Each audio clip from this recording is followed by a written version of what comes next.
From the heartland of America, the gateway to the West, good morning, good evening, wherever you may be across the nation, around the world. I'm George Norrie. Welcome to Coast AM. Later on tonight, the UFO Highway. Here's what's happening.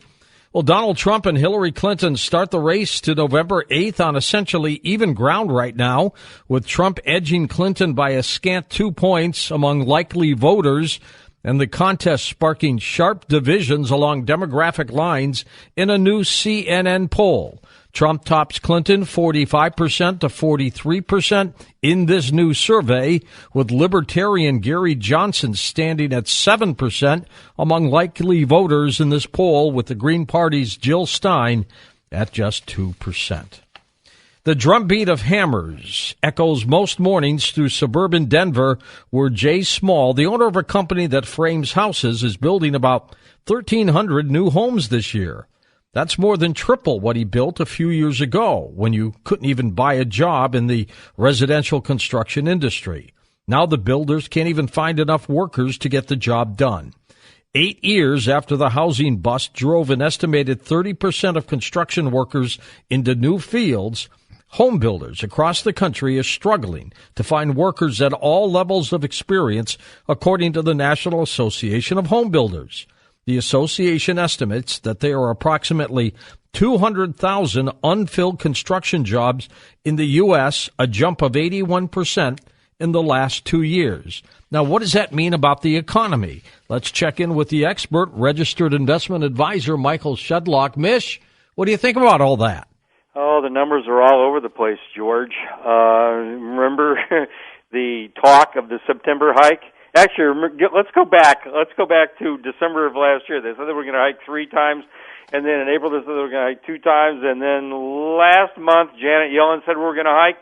Guess what? The last payroll number was not very good. The ISM numbers were not very good. New home sales were good, but existing home sales were poor.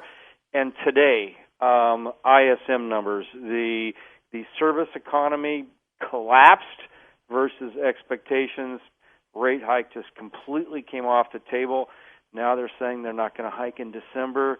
As we've been saying, George, this economy is a lot weaker under the surface, and I couldn't help but hear, the report that you had on the commercial right before I came on, talking about how weak this economy was and people being angry. And this is what they're angry about, because it's not filtering down.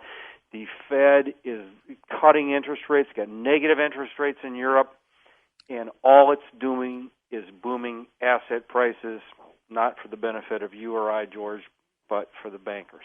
All right, Mish, thanks. We'll see what happens. The fourth quarter is important to retail. Let's see what happens there.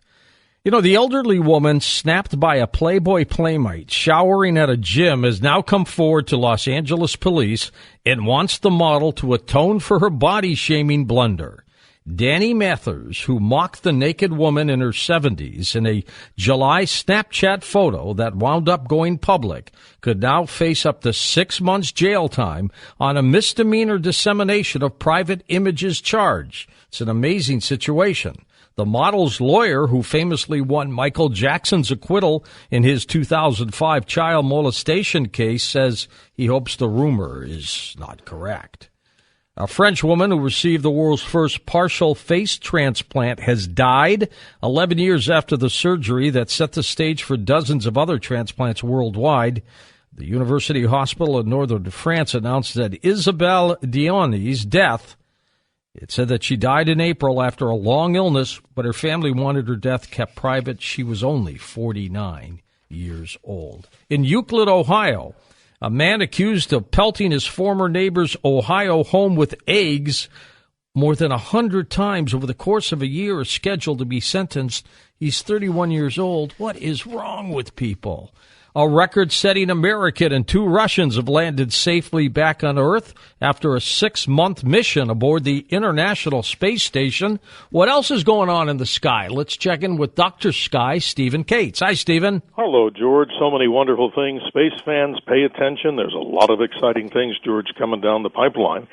In just a few days, that happens on the 8th, the excited and anticipated launch of the OSIRIS-REx spacecraft, one that's headed to this asteroid called Bennu, It'll be launched hopefully about 7:05 p.m. Eastern Daylight Time on the 8th, and this is all carrying into space this precious cargo on an Atlas V rocket from Launch Complex 41. But, George, we haven't talked about the Juno spacecraft in some time, but about a week or so ago, this particular spacecraft that we all are anticipating great results with what's happening on Jupiter passed an incredible 2,600 miles above Jupiter's cloud tops. We call that in space science a peri-Jove, like perigee meaning closest to an object, and the opposite would be apogee. But what's interesting about this, the spacecraft's going 130,000 miles an hour. That's like you and I going from the Earth to the Moon in only 2 hours. Incredible. So the particular spacecraft Juno will now move from a 53.5-day orbit down to about that of a 14-day orbit sometime in October. But what we're seeing is amazing. The infrared cameras on there have imaged this most incredible series of pictures of Jupiter's southern aurora. We're seeing things we've never seen before, and that's the purpose of that spacecraft. Going on now, George, to the Rosetta spacecraft, the one that made history around Comet 67P, the little Philae lander that's about the size of maybe a washing machine, toppled over, and we couldn't. They found it. They sure found it, and it's incredible. Get a load of this. From the height of the spacecraft Rosetta, it has a resolution of 2 inches, and you bet, you said it right. They found it, but Rosetta will be intentionally slammed into the comet by the end of September, and that's exciting space news. But in the live sky, George, as we conclude, folks looking into the sky over the next few days, follow the moon as it waxes. It'll be very close to Saturn on the evening of the 8th. A beautiful picture, an opportunity to take photographs. And then we'll be talking hopefully next week about the beautiful full moon of September, the harvest moon that has so much antiquity to it. So many wonderful things. That planetary conjunction of both, as we talked about last week, Saturn, Mars, and the star Antares continues in the south just after sunset. George, we know, and I always like to say it, though, always remember to keep your eyes to the skies. Absolutely. Thanks, Stephen. Appreciate it. In West Haven, Connecticut, state inspectors have found more than 600 marijuana plants growing behind a Connecticut daycare center just last week. Police say arrests are forthcoming. Police were called to a home daycare center in West Haven after inspectors discovered the plants during a routine inspection. Did you know that there are 750,000 Americans arrested every year on some kind of marijuana-related charge? 750,000 people. 40,000 people incarcerated in jail because of it. And 1 out of 8 federal prisoners, it's a marijuana offense. In a moment, Jesse Ventura back on Coast to Coast AM, the former Minnesota governor, with Jesse Ventura's Marijuana Manifesto, next on Coast to Coast AM. And welcome back to Coast, George Noory with you. Jesse Ventura, former independent governor of Minnesota, also a former Navy frogman, a professional wrestler, of course, a movie actor, visiting fellow at the Harvard Kennedy School of Government as well. He has hosted the True TV's Conspiracy Theory with Jesse Ventura and was on Aura TV's Off the Grid show for a number of years as well. Here he is back on Coast to Coast, one of our favorites. The latest book, Jesse Ventura's Marijuana Manifesto. Jesse, good to have you on. Great to be here, George, and a great subject that we should be talking about at the time of an election. Oh, my gosh. For years, I have endorsed this, especially for medicinal purposes. Got to ask you, Hillary's coughing. What do you think's happening there, Jesse? It's unbelievable. With Hillary's what? Coughing. She can't stop coughing during speeches. Oh, I don't even watch them, so this is all news to me. She was in Cleveland. I have no interest whatsoever for voting for either her or Donald Trump. I will proudly cast my vote to Libertarian Gary Johnson, the former governor of New Mexico, and his running mate, the former governor of Massachusetts. Latest poll, Johnson's got 7%, which is pretty good for a Libertarian independent type. Well, many polls have him higher than that, but the sad part is will he be allowed in the debates? And here's the deal. Gary Johnson's polling higher than I was at Labor Day, and I was allowed in the debates in Minnesota, and in 60 days I went from polling at 10% to winning the governorship of Minnesota. because I was allowed in the debates, and the people got an opportunity to hear another voice rather than a Democrat or Republican who are corporately owned, both of them. You're not too happy with the two candidates, definitely, are you? Oh, I'm not. That's why, unless Johnson and Dr. Stein are included in the debates, I won't even watch them. For what? Yeah. I'm not going to vote for either of these two people, so I don't care what they have to say. Well, Jesse, what I was mentioning about Hillary, she was in Cleveland. It appears wherever she speaks, she can't stop coughing. I mean, and it goes on and on and on, and she drinks some water, and she clears her throat, and she starts coughing again. I think there's some health issues there. Maybe she's smoking too much reefer. Which is what we're going to talk about right now. Tell me a little bit about your thoughts on this. I have always thought, I'll tell you a story. Back in my St. Louis local days, I was the Nighthawk, did a little late-night TV and radio show, and I had guests on who were trying to get marijuana legalized in Missouri. Hasn't happened yet. Could happen this year, especially for medicinal purposes. They could not take prescription drugs. It made them sick. It addicted them. And so they switched to marijuana. They used marijuana, and their pain went away, and they weren't addicted, and they swore by it. When I saw them and how happy they were, I said, you know what? This is something that people should be able to use. And I've been a proponent ever since. Well, let me tell you, in the foreword in my book is written by a gentleman named Steve Cubby. And I urge people to read about Steve's story. Steve was dying from incurable type of cancer. Marijuana, he's still alive. It stopped his cancer, and yet the government tried to jail him for growing the marijuana to keep himself alive. Without it, he's dead. And he wrote the foreword of my book, and it's heart-wrenching, and you'll get so angry at the United States government, you won't even sleep that night when you read Steve Cubby's story in my book. And this guy is alive today because of marijuana. And I will tell you this, me personally, this is why I'm on the bandwagon heavy now.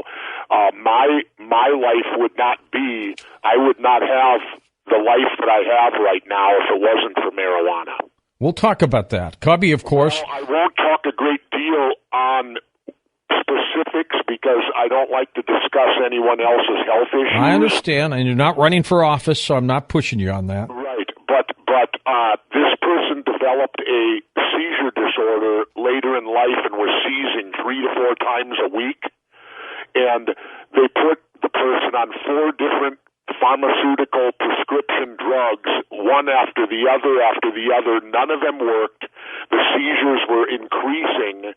The person finally went to Colorado because Minnesota didn't have legal marijuana yet for medical, went to Colorado, broke the law, managed to get drops under the tongue.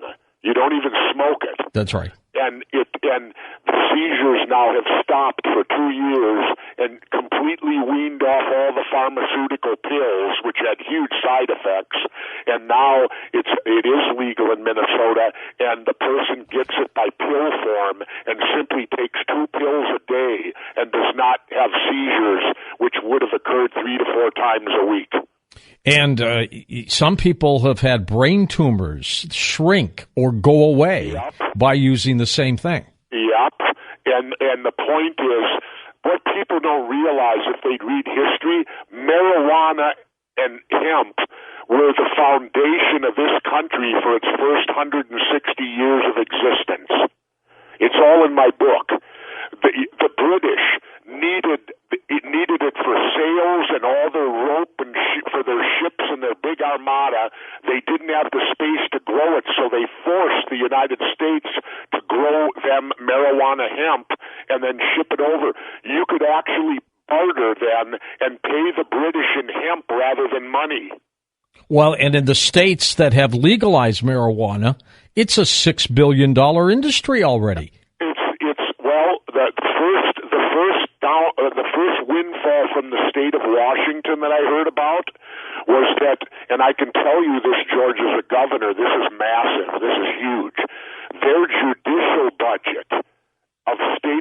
judicial budget has fallen 15%. Wow. Now, in terms of a major department, I can tell you as a governor, that's mammoth. A 15% drop. Why? They're not prosecuting. You said it at the top of your show. All the people in jail for a plant. And they're not prosecuting it anymore, so they save 15%. Colorado this year has $300 million new dollars to spend. And they're spending it on schools, and they're spending it on construction. All from the legalization of marijuana. And I don't know if you saw, did you see Brian Gumbel's special on HBO? No, I did not see that yet. Great piece. They went to Mile High Stadium because tailgating has changed now. Everybody smokes pot now instead of drink. And they asked the people, is it better or worse? The people said it's way better. Nobody's fighting. Nobody's throwing up. You used to get here at 8:30 in the morning and start drinking. And now they get there at 11 o'clock, they smoke pot, eat their burgers, and watch the game. They've even put a dispensary right across the parking lot from Mile High Stadium. And ironically, they go in there, and they asked them, well, how's business? They said, well, we don't get many Coloradoans because they already have it. We all get the visiting team. Yeah, exactly. People are flocking to Colorado. During the piece, a Baltimore Raven fan comes in. Well, the fun part is in the end of the story, they went to Peyton Manning, not on camera. And Manning, is perfect. He's your perfect athlete, never says anything wrong. They asked Peyton, and Peyton's the part owner of 19 pizza franchises in Colorado. That's right. Papa John's. And they asked Peyton about it, and here's what his answer was great. Peyton said, in light of certain changes in the law, he said, my pizza stores are doing fantastic. And I thought, what a perfect answer. It was. He didn't even say the word. All he said was recent changes in the law. But it's ridiculous. This is our economy needs a boost, and this is an industry waiting to happen. Medically, clothing, biodiesel fuel, the list goes on and on and on. And it's a renewable resource that grows 15 feet every summer. And people believe this country was formed in the South by cotton. No, it wasn't. It was formed by marijuana. Marijuana, hemp, and it was Hearst got rid of hemp, didn't he? All the cotton gin was discovered and created. I was told that Hearst, who owned all the forests for paper, got hemp removed because hemp was being used as paper, and he wanted his trees and wanted to make a profit. You're right on. William Randolph Hearst, the billionaire paper owner who owned, and then he wrote articles. He's the one that spurred reefer madness and all this crazy stuff in the 30s where marijuana had been legal all the way up till then, and that he used his newspapers to write articles that marijuana was as bad as heroin. Oh, and by the way, all the states now that have legalized marijuana, they've seen heroin usage drop. That's a great statistic. And what that shows is the lie that's been perpetrated, where they try to tell you that marijuana is the gateway drug to heavier drugs. No, it's not. It's the drug that'll be used instead of those heavy drugs. Is there a conflict with the feds and the states over this? Very much so. See, the feds were the ones that got lobbied by Hearst to make it illegal. Now the states are all legalizing. That's the way it's going to become legal, George. People are voting it state by state, and I urge people to vote yes. This is a resource that can save our country, believe it or not. And for those that are patriotic, the Constitution, the Bill of Rights, and Betsy Ross's flag are all made out of marijuana.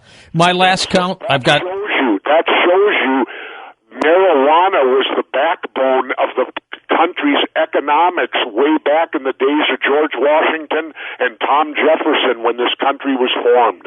I've got 25 states, there could be more, that have legalized medical marijuana, and Washington, D.C., and there are more states coming on board. I know, like I was mentioning, Missouri's going to probably have it on the ballot this year. We're going to come back with more with Jesse Ventura in a moment on Coast to Coast AM. And welcome back. Jesse Ventura with us. His latest book is Jesse Ventura's Marijuana Manifesto. Jesse, ironically, you were talking about Gary Johnson. He has bought more political time on our program than any of the other candidates. Well, probably a very smart move, George, because I would think that a great deal of people who would support Gary Johnson would listen to your show. That's a good point. I think you're right. So I think it's targeted. He doesn't have all the dirty money, and he doesn't, take from PACs or special interest and all that stuff. So he probably has to be very intelligent and target his money to places where people will be, and people that listen to your show are going to be people, I would assume, who are going to get out and vote. Yes, they sure will. Passionate. And so it's a smart move, I think, on his part, very much. You do know this was your year. Had you decided to run, and we've talked about that, you would have had your shot. I gave it a very long, hard decision because the Libertarians invited me twice, and here's what it came down to. I'm 65 now. I was up for the race. I would shame them into forcing me to get in the debate. Mm-hmm. You know how I do that? Body slam them. No, I'm kidding. I would challenge them and say, well, you two want to be the commander-in-chief of our military, and yet you don't even have the courage to debate me? Good point. And I'm a veteran. That's right. So how dare you think you have the courage to command the military if you don't even have the courage to debate me and allow me in? And I think you could shame Trump into doing it. I think so too. I think he'd let you. I think he would bring you in. But anyway, though, I made the hard decision. I was up for the race. I was up to debate them and all that, but I couldn't go 100% that I wanted to do the job afterward. And if you're not in 100%, you're not only cheating yourself, you're cheating everybody that voted for you. You have to, in a job like that, be committed 100%. And I couldn't change my lifestyle and go back to that. I don't want to give up Mexico when I live down there off the grid. I love it too much. And so it was a personal decision. My wife did not want me to do it. And she's been with me 41 years now, so she carries power. And so it was a personal decision. But, you never say never, George. 4 years from now, let's say Hillary wins and everyone's still ticked off. Maybe you could come in and knock her off 4 years from now, or whoever does will prevail this thing. Well, Jesse, I got to tell you, your views are phenomenal. I wish somebody would tap into your brain for a lot of the things we're talking about. Jeez. I only laugh because the funny part about it is I only went to high school. I remember you saying that you read more books now because you're off the grid than you did in school. I go off the grid in the wintertime, and I don't have TV, so I probably read 17 books a winter. I could tell you in my formal education of kindergarten through a senior in high school, I don't think I read 17 books all the way through. I mean, that would be more than a book a year. But I'm street smart. I went in the United States Navy at age 18. I did 2 deployments to Southeast Asia, 17 months of my life over there. And I went on the road in wrestling, and I made it to all 50 states physically, set foot in every state. It was a goal I had, and I accomplished it years ago. So, it's like when and ironically, George, here I am with only a high school diploma, and yet I teach at Harvard. I know. Isn't that amazing? You pinch yourself saying what you've done. I go to probably the greatest college in the world, maybe, with the intellects, and they're smart enough that, like I told the kids there at the John F. Kennedy School of Government, and by the way, I'll brag a little, I had the biggest classes in Harvard history. I love your thought pattern. I do. But I told the kids there, I said, look, Harvard is going to teach you the theory of government. Learn it well. I said, I'm here to teach you the reality of government, because theory and reality may be two different things. Getting back to your marijuana manifesto, of these states that have legalized it for medical purposes, I don't have the numbers on how many states have legalized marijuana for recreational purposes. But It's 5 or 6 now. That's it. That's it. Okay. And let me state this, as my good friend Tommy Chong says, there should be no distinction between medical and recreational, because the people that smoke it for the euphoric feeling are doing it for mental health. I'd rather smoke pot than take Prozac. Yep. Absolutely. Like that. And so people that smoke it to get the feeling like, okay, you come home from a long day's work. How come it's okay to have a glass of wine and relax before dinner, but it ain't okay to smoke a joint? Or a cigarette or a cigar. Yeah. It should be, what's the difference? And let me ask you, Jesse, somebody comes up to you and says, oh, my God, you're endorsing drugs. How can you do this? What do you say to them? Well, I say to them, first of all, addiction should be treated medically, not criminally, because I would look at them and say, do you drink coffee every morning? And do you need it? And most people will say yes. Well, caffeine, that's a drug. It is a drug. And imagine tomorrow, George, if you could magically close every Starbucks and every coffee joint in America, what type of rebellion there would be tomorrow morning. And take coffee off the shelves at the supermarkets. Exactly. What would happen in the United States if all of a sudden coffee, which caffeine is a drug at speed, were removed and they said you cannot have it anymore? It's like this, George. I grew up in the 60s when rock and roll started off. You know, Woodstock was my year of high school, all that. And here's my quote. Marijuana is to rock and roll what beer is to baseball. So imagine if they took away beer at the ball game. Oh, or hot dogs. Exactly. Same thing. But keep it with the drugs. If they took away, what kind of outrage would there be? Yet rock and roll has always had prevalent marijuana. I remember in the 60s, you could go there with nothing, and people just lit joints and send them down the aisle, and nobody got hurt. You remember when we were kids, they used to say that marijuana would lead you to heroin and cocaine. And it's the exact opposite. Every state that has legalized marijuana, those 6 for, quote, recreational, they've seen heroin usage drop.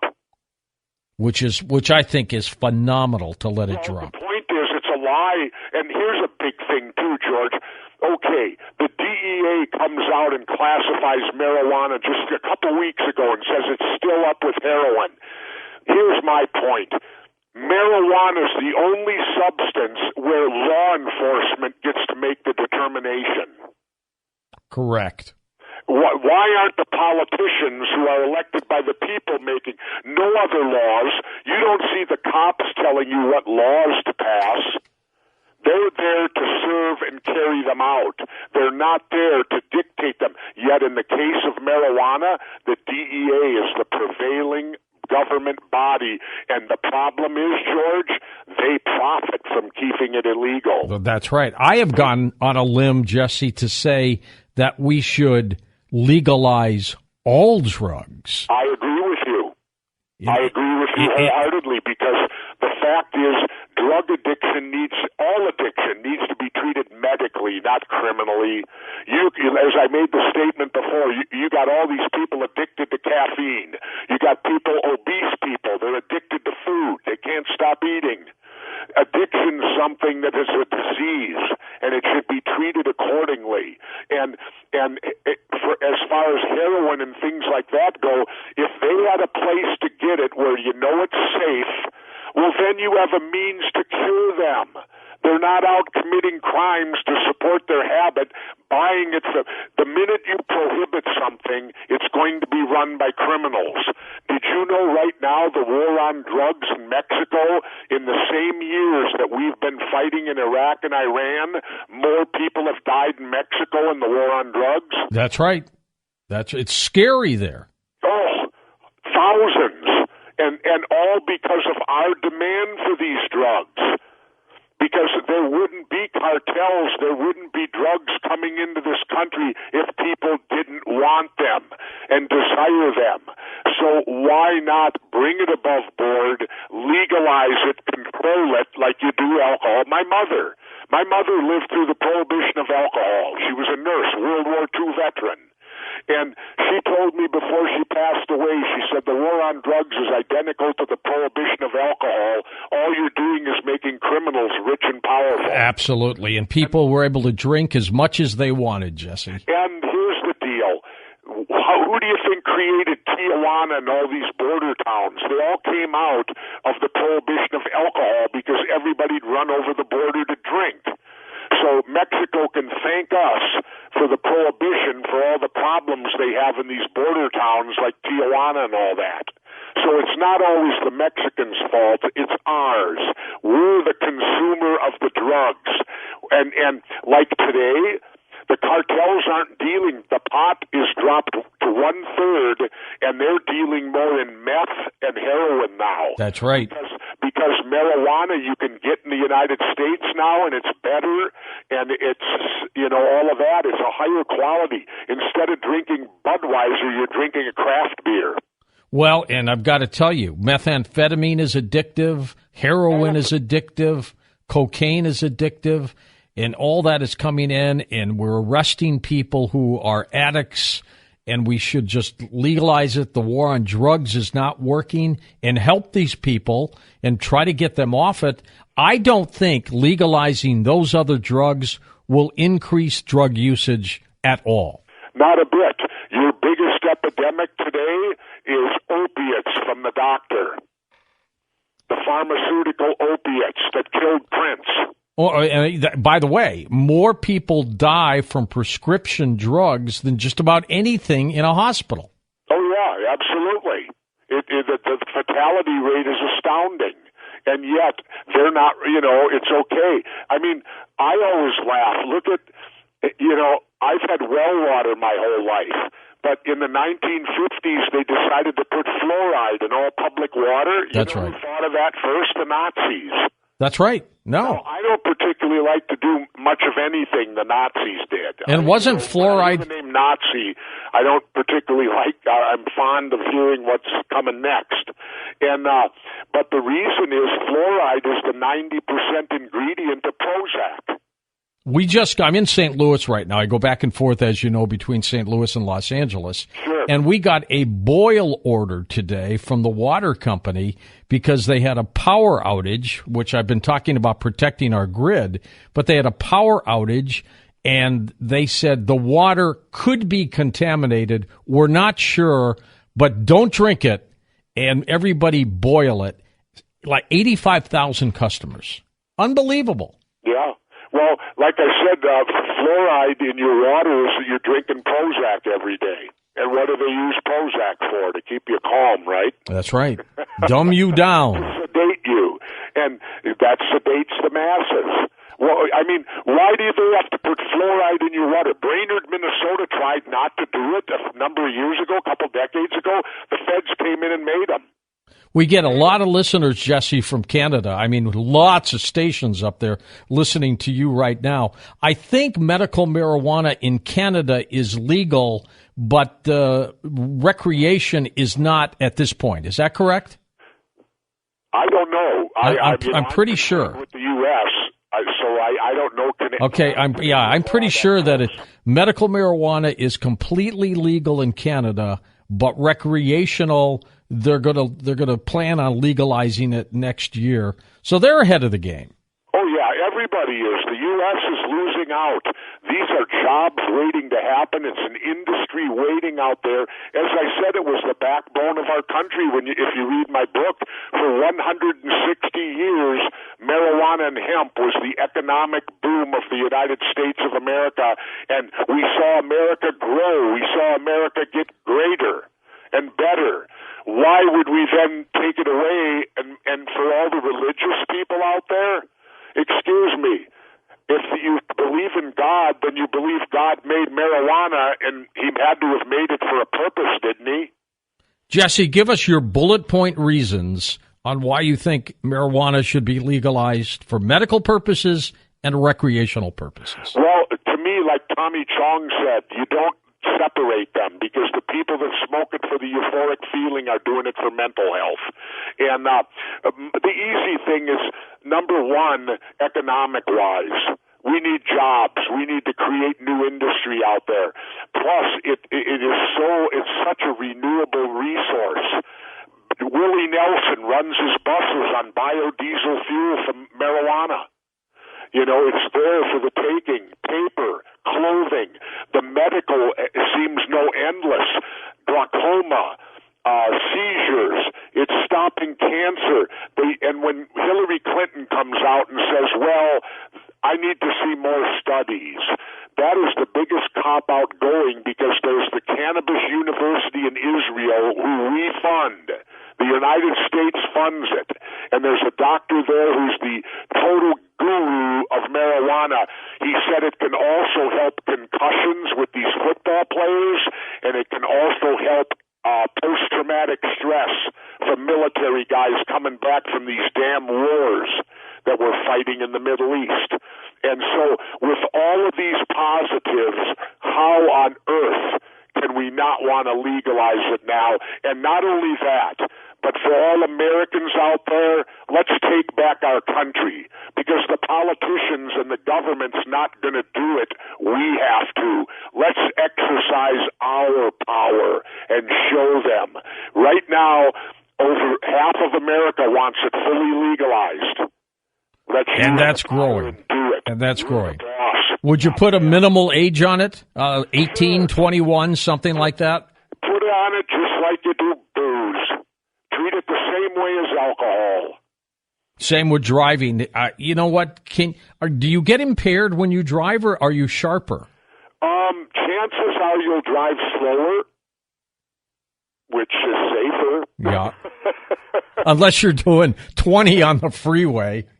Well, like anything, you should never be impaired with anything when you drive. You shouldn't be texting on the freeway. You shouldn't be talking on cell phones. You should be paying attention to driving. But again, that's an individual. We don't need the government mandating everything. George, in what we're supposed to live in a free society. How can you commit a crime against yourself in a free society? That's right. I have an old friend. She was a. Choose to ingest a drug. Well, here's the deal with freedom, and I said this when I was governor. Freedom comes with a price, because you have to accept freedom as a whole, and part of that freedom is the freedom to be stupid. And I always stated as governor, you can't legislate stupidity. People are going to do stupid things, and you can't make every stupid thing against the law. I have an old friend. She's going to be 80 in December, Jesse. She's a jazz trumpeter, and she knew Louis Armstrong, said he was always on pot before a performance because he felt it made him sharper. Well, a lot of people, for whatever reasons, smoke marijuana, and in the evening after a hard day's work, it calms you down. It does this and that, and it's truly a harmless drug when you compare it to all the others. I mean, we have tobacco out there where it's highly addictive, and when used properly, the end result is death. That's true. Jesse, we're going to take a quick break. We've got you for one more hour. We're going to open up the phone lines. And folks, those of you who call in, questions with Jesse, but also if you're living in a state that has legalized marijuana in some form or fashion, check in with us. Let us know what's going on with that. If you have smoked it and you don't want your name mentioned, that's good too. We'll be back in a moment on Coast to Coast AM. Don't touch your dial. And welcome back to Coast. This hour, we'll take your phone calls with Jesse Ventura, his book, Jesse Ventura's Marijuana Manifesto. We'll get right into it when we come back on Coast to Coast AM. And welcome back to Coast. We've got Jesse Ventura with us. Of course, his book is called Jesse Ventura's Marijuana Manifesto. It's a beautiful book, co-written with Jen Hobbs as well. Jesse, a couple quick news items that I want you to react to, and then we'll go to the calls as they line up for you. CNN originally had said that you would have loved to have had Trump name you as a VP candidate. Not true, or change your heart? What happened there? No. I made that tongue-in-cheek way back when Donald first started disrupting the Republican Party. And I did it. I said, if Donald Trump really wants to get the Republicans in disarray, he should name me the ultimate independent as his running mate. And I won't join the Republican Party. I had no intention. If Donald would have asked me, I've known him for 25 years. I respect him. I would have given him the respect of considering it, but I wouldn't have did it. And so I want to be clear on that. That was done as simply a joke, just when he was disrupting the Republican Party, which I loved. Okay, great. And the other one, we talked about this when you were on with me last time. You were awarded $1.8 million in the American Sniper defamation case. Yep. The court has tossed out the money, not the fact that and I know for a fact you didn't do it for the money. You did it to protect your name. But what's the latest there? Well, what should really concern people is what they did. It was 2-1 in the appeals court, and they overturned it. They violated a rule that's been in place for 76 years. Judge Shepard and Judge Riley. These are these two appellate court judges that ruled on the 2-1. And the rule is this. They overturned the case on something that was never objected to in the court case. They took it upon themselves to overrule it on their own. No objection, and that dealt with insurance. See, they portrayed to the world that I was taking on the widow and her children and trying to take their money, and that wasn't true at all. Insurance was paying the load. Insurance would have paid any claim that I won. But in the courts, you're not allowed to say that. Well, they did what was called poor-mouthing. They got up and they portrayed how much it was costing them in money and this and that, and it wasn't. They were lying. Well, the federal judge has the right to rule. He still wouldn't allow the insurance in until the very end of the case, when HarperCollins, the two people from the book company, got up who provided the insurance, and they were there to try to lower my value. The federal judge then said, well, that's conflict of interest.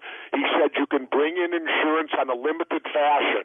Here's what it turned out. It was an 11-day trial, 4 questions on an 11-day trial, and it was part of a 20-page final argument. It was a half a page. And they overturned it, saying that it poisoned the jury, and when the award was not excessive. Well, not only, and the rule states that it happened in final argument. They said you must object so that the judge has the opportunity to rule on it in front of the jury. The jury was dismissed at 11:58 a.m. At 12:02, they objected. With the jury gone, the judge overruled their objection, and we were done with it. But they never objected to it in the trial.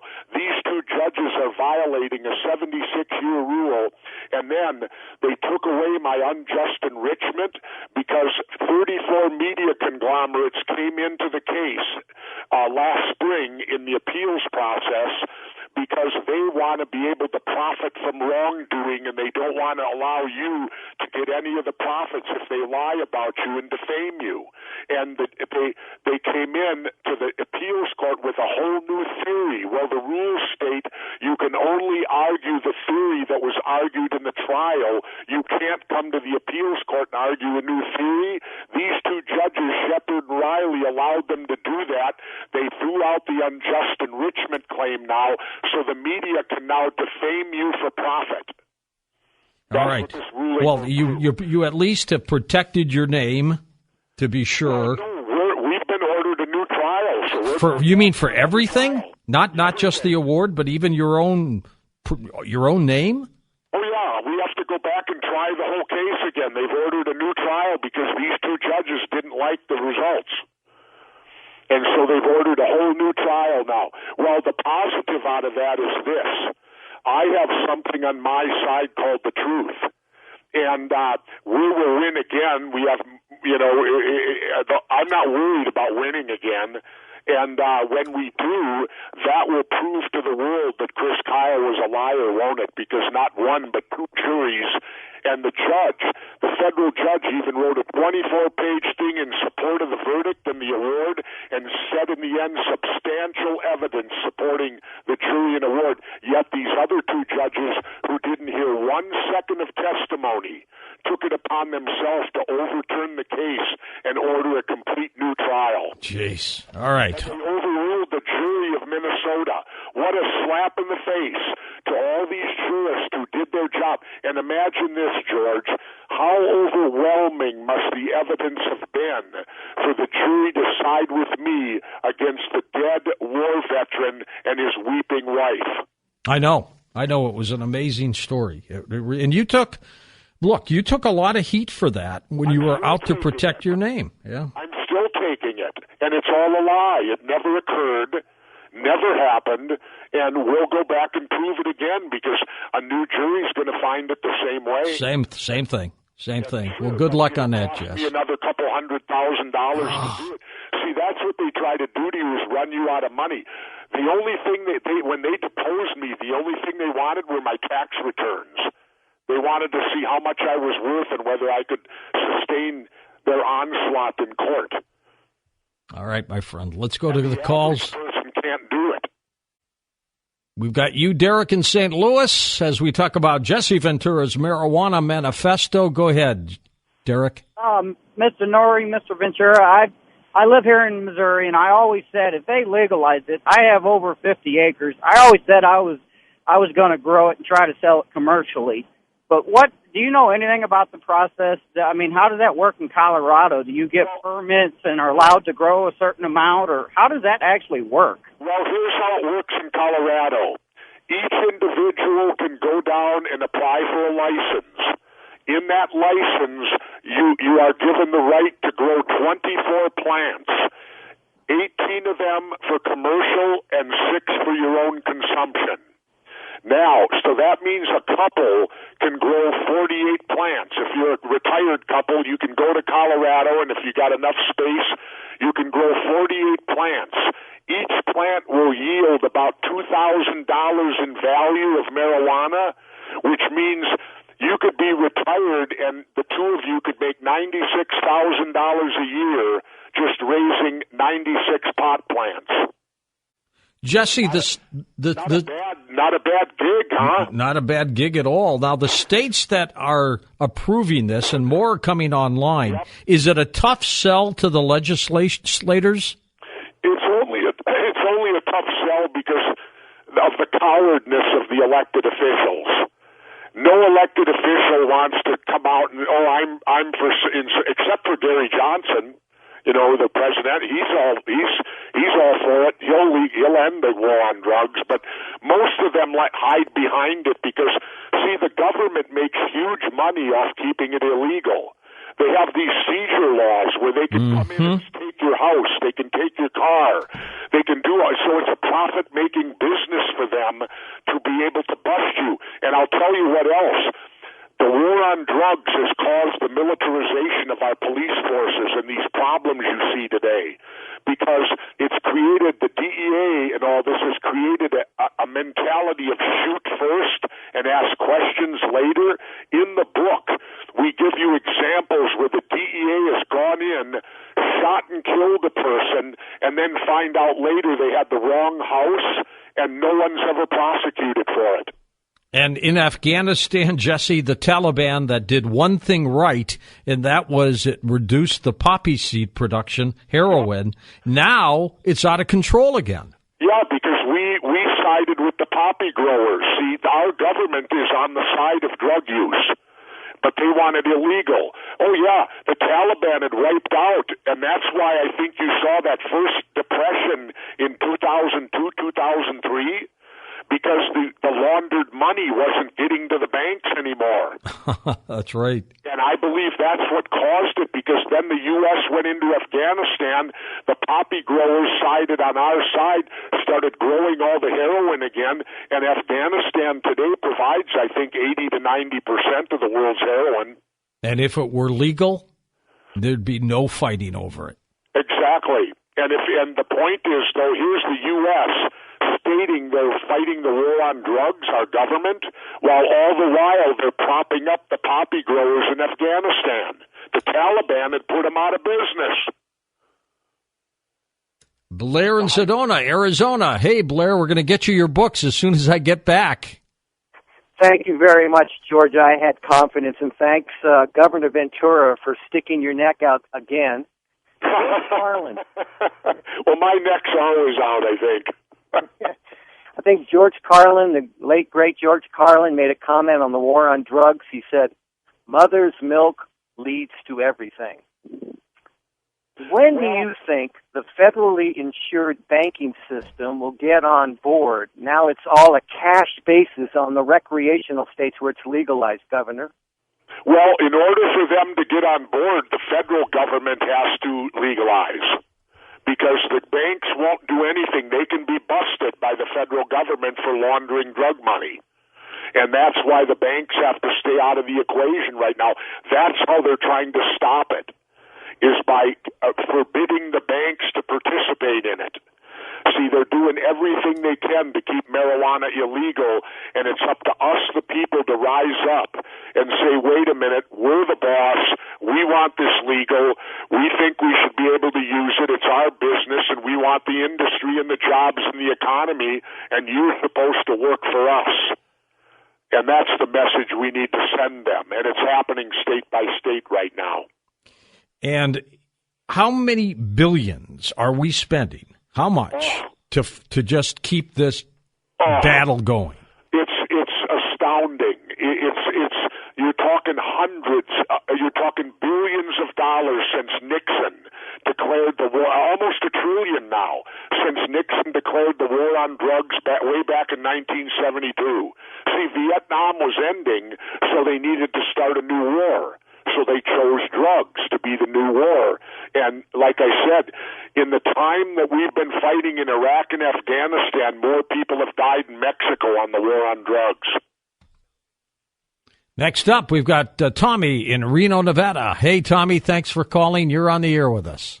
Hey, George. Hey, Jesse. What an honor. That's two of the coolest guys on the planet. Get to talk at the same time, man. That's cool. Hey, I just wanted to let you know, here in Reno, they legalized the medical this year, and they're talking about putting it on a ballot for the recreational, but there's a stipulation, Jesse, and I don't know if you could comment on this, that if you have a marijuana card, you can't get a CCW, and if you got a CCW, you can't get a marijuana card. What's a CCW? Concealed weapons weapon. George, concealed weapon. Yeah. Well, again, that's if that's your state law doing that, and you people in Nevada need to speak up. Like in Minnesota, when I passed the conceal and carry law shall issue, we did that with alcohol.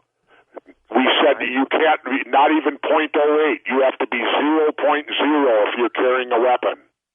And so if they will apply it the same way to alcohol, then you got to be fair with all of them, right? All the drugs. I think so too. Probably just requires some different road testing, but you know what? I think you need to do that. The difficulty with marijuana is this: the test itself is fraudulent, because if you smoke a joint on Saturday night, 2 weeks later you'll still test positive, even though you're back to yourself again. Oh, you're back to yourself the next morning. And see, that's where it's bad. It gets into your fat cells. So if you smoke a joint, you'll test positive 2 weeks later, and you're not under the influence of marijuana 2 weeks later. So the tests themselves do not give an accurate reading as to whether the person is being affected, their brain is being affected by the marijuana or not. So that's why some companies, if they are hiring you, they drug test you. And if you're going to go in for an interview, you better stop way in advance, right? Yeah, absolutely, because the drug test is unfair. If you're drinking, hell, you can get bombed the night before and it'll be out of your system the next day, and drink a lot of water and you'll go in and you'll be fine with alcohol. That's You'll right. just probably have a hangover. That's the other good thing. Marijuana don't give you a hangover. Next up, we've got Dawn in Seattle, Washington. Hey, Dawn, go ahead. Hi, gentlemen. Thanks for taking my Sure call. thing. The reason I called, and this has just blown my mind, is in Washington State, about a couple of years ago, it became legal recreationally. And I'm disabled, receiving housing assistance from the federal government. Shortly after it went legal for recreational use, I received a letter in the mail that said if I ever tested positive for THC, I would lose my housing, I could be arrested, and I would get fined and all kinds of crazy things. And the only thing that helps my physical problems is marijuana, and I have to get it with just the CBD in it. And right, I'm wondering what Mr. Ventura has to say about, you know, that kind of funding, even though it's being facilitated by the state and it's legal here. Well, because it's not truly legal yet. Even Washington, even Colorado, and I'll give you the example. Okay, I can go to the state of Colorado and I can buy as many cigarettes as I want. I could fill up a semi-truck with cigarettes and nobody'd say a thing.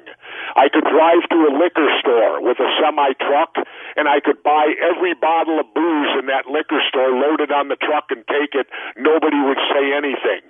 Yet, marijuana, if you live in Colorado, I think the most you can buy is an ounce at one time.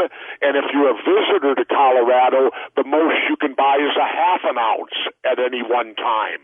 Now, if it were true freedom, it should be treated the same as tobacco, the same as alcohol, and there should be no limit on how much you want to purchase. That's your business. So there's still huge strides that need to take place to bring about the actual freedom of being able, like this lady, to be able to use marijuana for her own health purposes and a particular standard of life.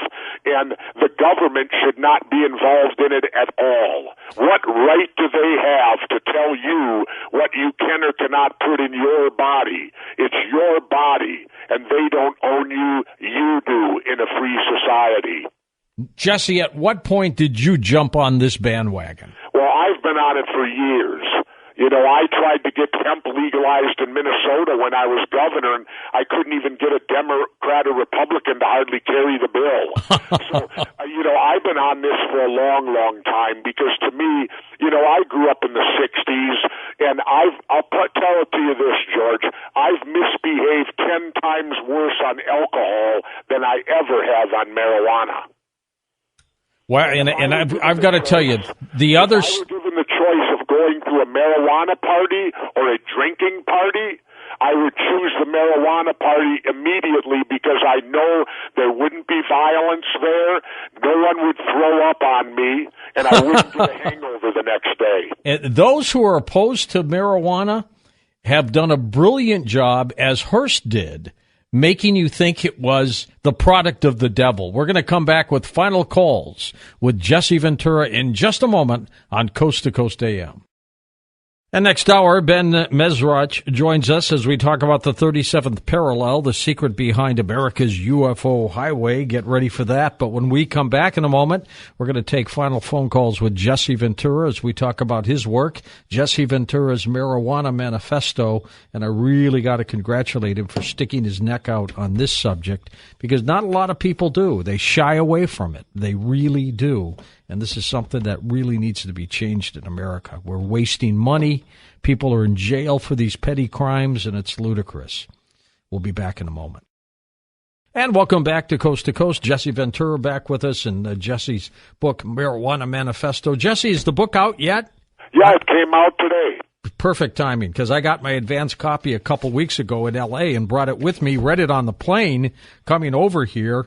And another great job. I mean, you touch the pulse of the American people. You really do. Do you miss public office at all?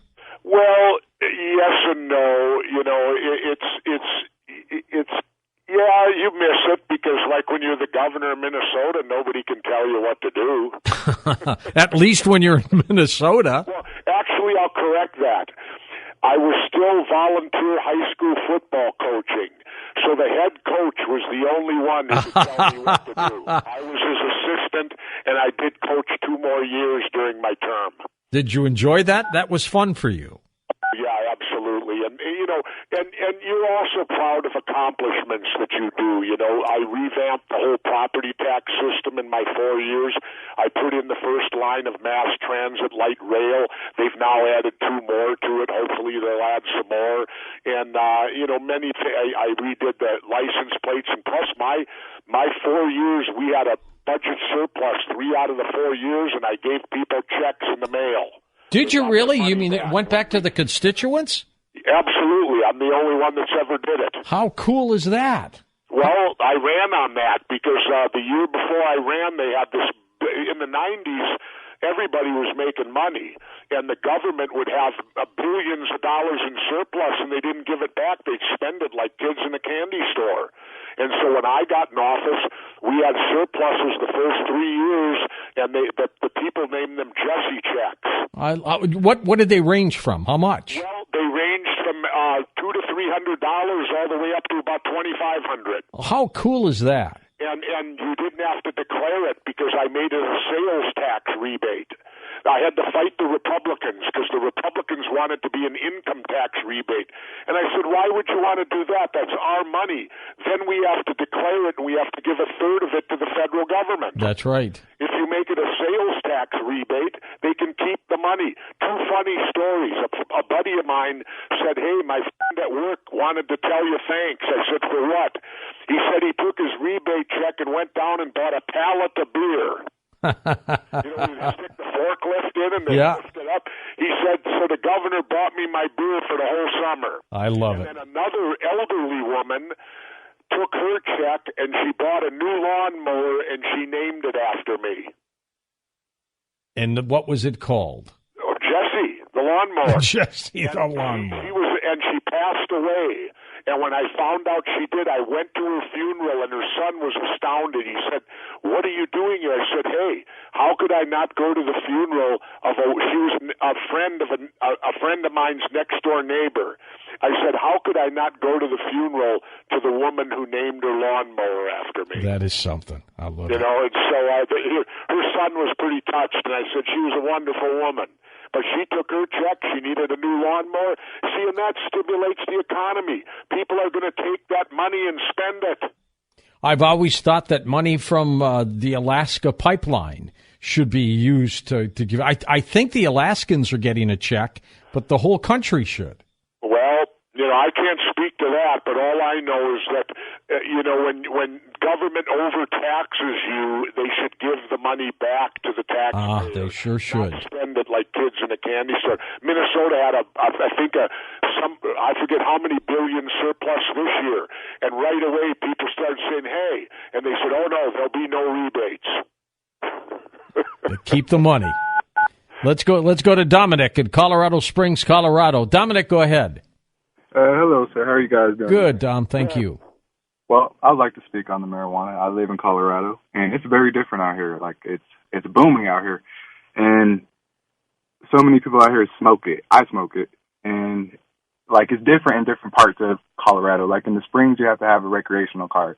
And you can still, like, get a handgun, but, well, you cannot if you have a recreation or a card to smoke. You can't get a license for your gun. But you can just take a trip to Denver where you're 21 and just go into a dispensary and get some, you know? And just buy it for recreational purposes, right? Correct. So either way, you can still, you know, obtain a handgun. And then it's really booming out here because I don't know if you keep up with it, but like on 420, the whole festival is in downtown Denver. Everybody. Yeah. Oh, that's what I hear. Let me ask you, Dominic, when you drive, have you smoked? And does it affect you? No. If I'd say what you were talking earlier, it enhances. If you ask me, from my point of view, it enhances me. It makes everything sharper because you're more aware. If you ask me, you're more aware of what you're doing, and does it make your heart flutter or skip a beat or anything like that?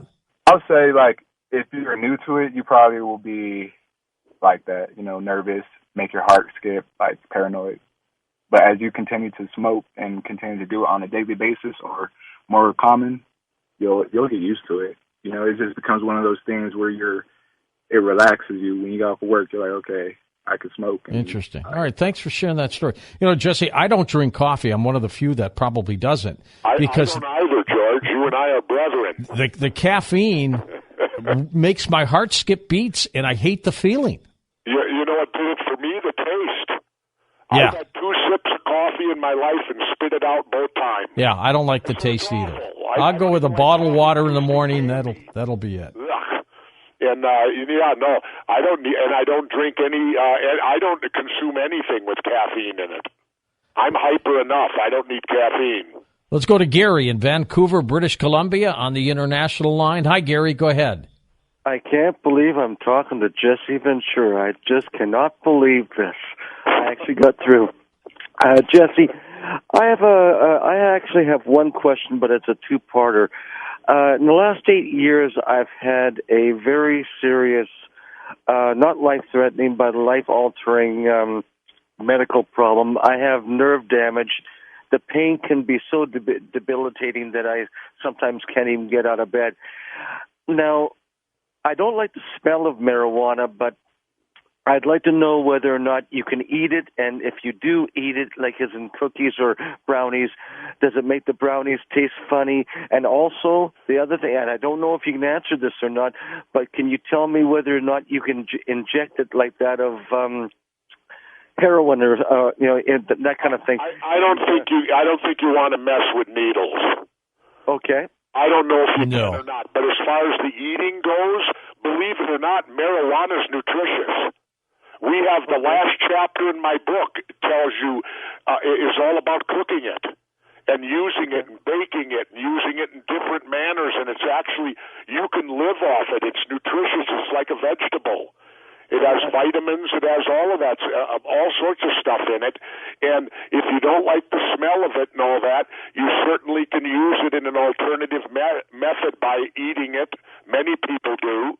And I believe even Governor Johnson said that's how he uses it. Guys, thank you so much. And George, you're very cool, too. You're very cool. Thanks. I appreciate you being on the show.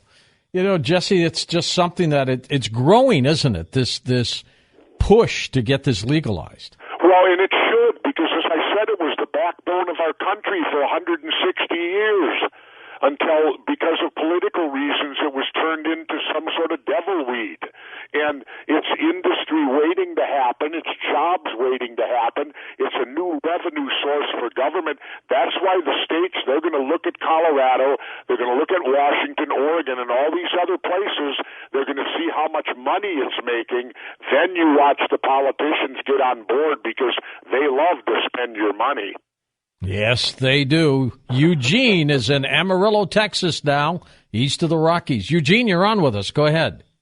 Thanks, George, for taking my call tonight. You're very welcome. First-time caller. I just wanted to tell Jesse that if it wasn't for marijuana, that my son would not be alive today. He's 22 years old now. His mother suffered with severe morning sickness. And she miscarried 6 times before this, and her grandmother told her that she needed to start smoking marijuana. And she smoked about an average of maybe a joint and a half a week. And it completely cleared up her morning sickness, and she carried full term. And he was one of the healthiest babies born. She strictly refused all vitamin shots and everything else, and smoked marijuana, ate spinach, took a prenatal vitamin, and one of the healthiest kids in the past 50 years.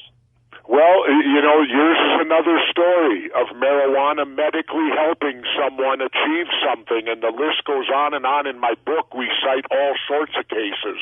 And people need to understand that this plant that grows is so remarkable, and it's so renewable, and it has so many things that we can gain and get from it, and it grows 15 feet in the summer. Like when you look at paper, a tree only grows a foot a year, and when you cut it down, a marijuana will grow 15 feet, and it'll grow next year as long as it seeds. It rejuvenates itself. And we need to be exploiting this plant instead of eradicating it. It grows that tall, huh? Oh, yeah, absolutely. And in one season it can grow 10 feet, hemp and all that. Sure, it can grow 10 to 15 feet high. Wow. From spring to fall. And then the seeds fall off, the plant dies, and new ones grow next year. Who's behind the push now to try to get it legalized? Are some businesses savvy enough to understand, hey, there's a lot of money to be made here? Well, the problem is this, and here's where the hypocrisy of the government. The government's already granted copyright and all that to big corporations to cultivate it when it becomes legal. But the people who want marijuana don't want that, because that way it'll be like pharma will own it and the prices will control it. Where if you just have pure legalization, like take my mom. I grew up in South Minneapolis, and inner city, yet every year my mom had a garden with tomatoes, and we would eat fresh tomatoes all summer long from the garden. They were the best. Same thing with marijuana. So the poor people would have access to the plant without having to pay the government. That's the big sticking point, is the government wants their cut. George, it's like prostitution. Let me explain. Please. Wait. Two consenting adults can have any type of sex they want, right? They should. Right. So the only thing that makes prostitution illegal is the exchange of money. Correct. Well, there you got it. The government wants to be the pimp. The same thing holds true with marijuana. They don't want you to have the right to grow it in your backyard, because then they can't profit from it, and their corporations can't profit from it, because you could be self-sustainable, grow your own plants, provide it for yourself, and you wouldn't have to buy it from a corporation or from the government and pay them. That's the big sticking point. Follow the money. It's all about that. Let's go to Dejay in Los Angeles, California. Hi there. You're welcome to the show. George, thank you so much for having me. What a pleasure to speak with both of you. I've been listening for 20 years to Coast to Coast. Very welcome. What a lovely first name. I can't pronounce it right, but it's great. Thank you very much. I have been a very long time cannabis activist. I got involved in 1992. Since then, I've been a compliance consultant, a court-qualified expert. I've worked on numerous campaigns. I'm actually a friend and colleague of Steve Cubby's. And just like what both of you were talking about earlier, this is what we're dealing with in California right now, is this Proposition 64 is actually a very harmful initiative. 100% of all the tax revenue and all the fees that would be generated by this potential legalization effort in California goes only to enforcement. Just like in Colorado, how they're benefiting and it's going to the general fund, not one penny of Proposition 64 would benefit a single Californian. The bill is written so 100% of all the taxes and fees go to the enforcement mechanism set up for this. And they've created a whole bunch of new taxes and a bunch of new criminal penalties. We're calling it, recriminalization, fake legalization. So while I support legalization along with my colleagues, what we're seeing in California is entities like Monsanto, GW Pharmaceutical, and R.J. Reynolds are coming in and trying to take this industry from the mom and pops. And in California, this is huge. We have a pre-existing industry that's been thriving for decades, and this Prop 64 is actually going to be very harmful. It overturns our medical marijuana laws. It turns medical into recreational. And I think people like Sean Parker and George Soros know that people aren't going to read this 62-page initiative, and we know that someone like Sean Parker is going to spend millions on advertising and confuse and try to fool the voters in California. And it works. Yep, and it works. That's their tactic of keeping it illegal now. And that's like what happened in Ohio. Ohio voted it down because they only had 2 corporations that would be allowed to produce the marijuana. So what you have is the government trying to benefit the big corporations, and as the caller said, put the mom and pop people out of business. That's the real sticking point here. That's why we, the people, have to stick together and make it our initiative and tell the government and let them know. You know, George, I can't believe how people in this country are such lemmings. They don't realize we're the boss. Yes, we are. Employee, the government. Why do we let them dictate to us? We should be telling them what to do.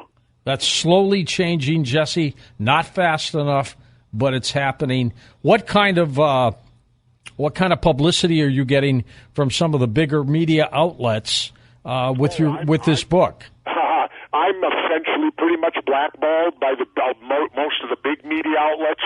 It's been that way for me ever since the Chris Kyle thing. Wow. You know, I worked for Aura TV. Well, the boss of Aura TV was a Mexican. No one in the U.S. would hire me. I now signed. I can only exercise my free speech. Believe it or not, I'm going on RT America, Russian television.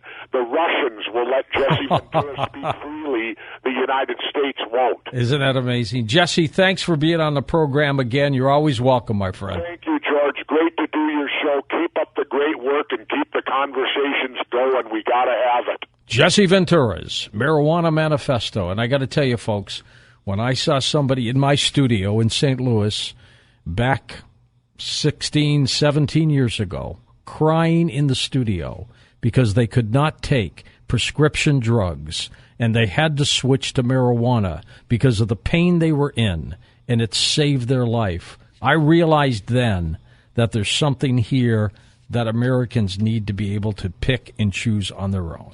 That's why I support marijuana for medicinal purposes, and you know what? Recreational, take these people out of jail. They shouldn't be in there. I'm George Norrie. We'll be back in a moment as we go down the UFO highway. Okay, let's take a ride down the UFO highway. What is that highway, you might ask? Stick around and find out next on Coast to Coast AM. Come back to Coast, and he's back with us. Ben Mesrich has created his own genre of nonfiction, chronicling the amazing stories of young geniuses making tons of money on the edge of impossibility, ethics, morality, and with a writing career spanning 20-plus years, he has authored several books, including the wildly successful Bringing Down the House, the inside story of 6 MIT students who took Vegas for millions that was turned into a movie, and The Accidental Billionaires, the founding of Facebook, that was turned into a movie as well. And here's Ben back on Coast to Coast as we talk about something brand new for all of us, the UFO highway. Ben, welcome back. Oh, thank you so much. Appreciate it. Always fun to have you on the show. It really is. I love to do it, and especially with this one, I'm really happy to come on here first, so it's going to be awesome. When you write your books, do you write them with the movie idea in mind, or does that just happen? Yeah, so I start out thinking both movie and book. I actually write a book proposal. Usually it's between 15 and 30 pages, and I sell the movie off the proposal and sell the book off of it. So even when I start, I know at least it'll have a shot at becoming a movie. Good for you. Good for you. That's very smart. Now, how did you? I mean, because when you were on with me last year, you know, we talked about, you know, Bringing Down the House. We talked about The Social Network. How did you get involved in UFOs all of a sudden? Well, you know, I really didn't mean to. It was kind of by accident. Really? What happened? I heard about this guy, Chuck Zukowski. Chuck is a reserve sheriff's deputy in Colorado who had been fired from the sheriff's department after investigating a cattle mutilation. I knew nothing about that phenomenon, knew very little about UFOs, but I thought it was kind of fascinating. This guy had sort of launched into this UFO research. He became very obsessed with it. And so I just started hanging out with him, trying to learn from him what was going on, and it kind of took me down this rabbit hole into sort of ufology and learning about all of the evidence that's out there, and I ended up writing this thriller about this world I had known nothing about before, and it was really just through this main character. What did you first think of cattle mutilations once you got into it? Well, you know, I was blown away by it. You don't hear anything about it in the mainstream press. I live on the East Coast. You never hear about cattle mutilations. I didn't realize how huge a phenomenon this was. This is something dating back all the way to the 40s. In the U.S., it involves over 10,000 cows and horses, 10,000 of them who've been mutilated in horrible fashion. They're found lying on their left side, missing an eye, missing a lung, missing a heart, and they're completely drained of blood. Some of these bodies look like they've been dropped from a height.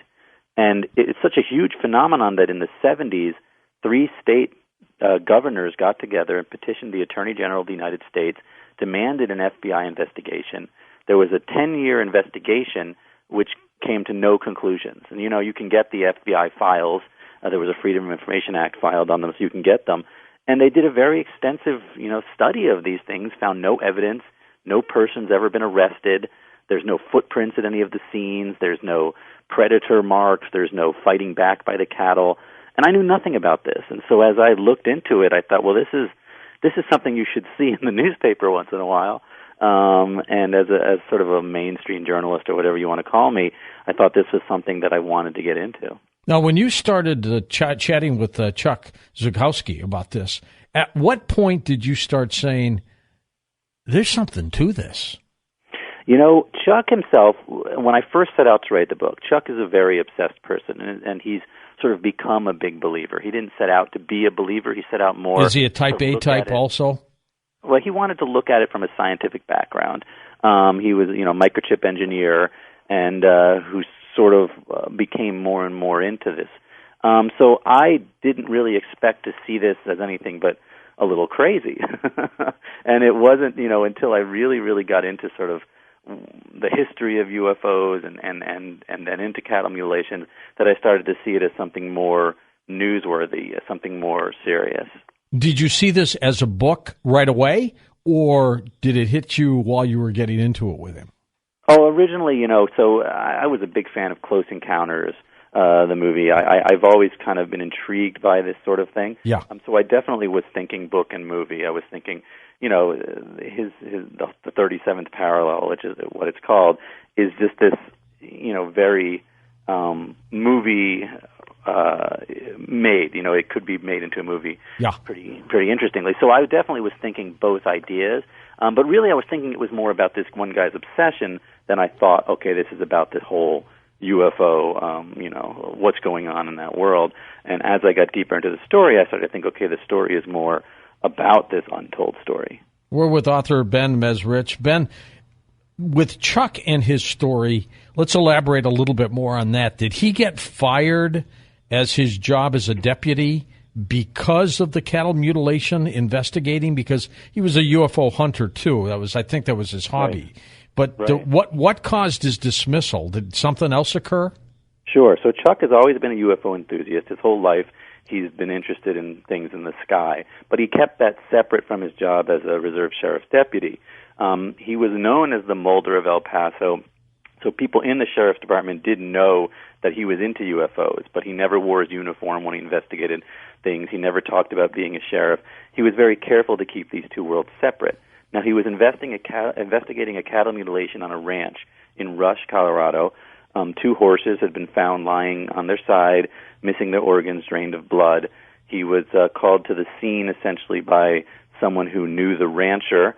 And is this as a UFO investigator or as the sheriff deputy? Yes, as a UFO investigator. Okay, because as far as I'm concerned, he's obligated as a sheriff deputy also to investigate that kind of case because you could be vandals. Right. And so originally officers had been called to the scene. The officer who had first come to the scene had no idea what they were looking at and had essentially said, we don't know what this is. They said it wasn't a predator, it wasn't some sort of an animal, but they didn't know what it was. When Chuck went to the scene, he, basically thought this is linked to UFOs. A local news team was on site and interviewed Chuck and the rancher. Chuck basically said, we don't know what this is, but he gave the idea that it could potentially be UFOs. That's what ended up getting him fired. The sheriff's department didn't want to be associated with that sort of thing, and that's why they took his gun and badge. That's crazy. He didn't do anything wrong. No, and they felt, it's a tough subject, and this is part of what the whole book is about. What's intriguing about this is that nobody in the mainstream, no mainstream journalist, mainstream scientist, mainstream cop, it appears, mainstream pilot of a commercial flight, can talk about UFOs without risking their careers.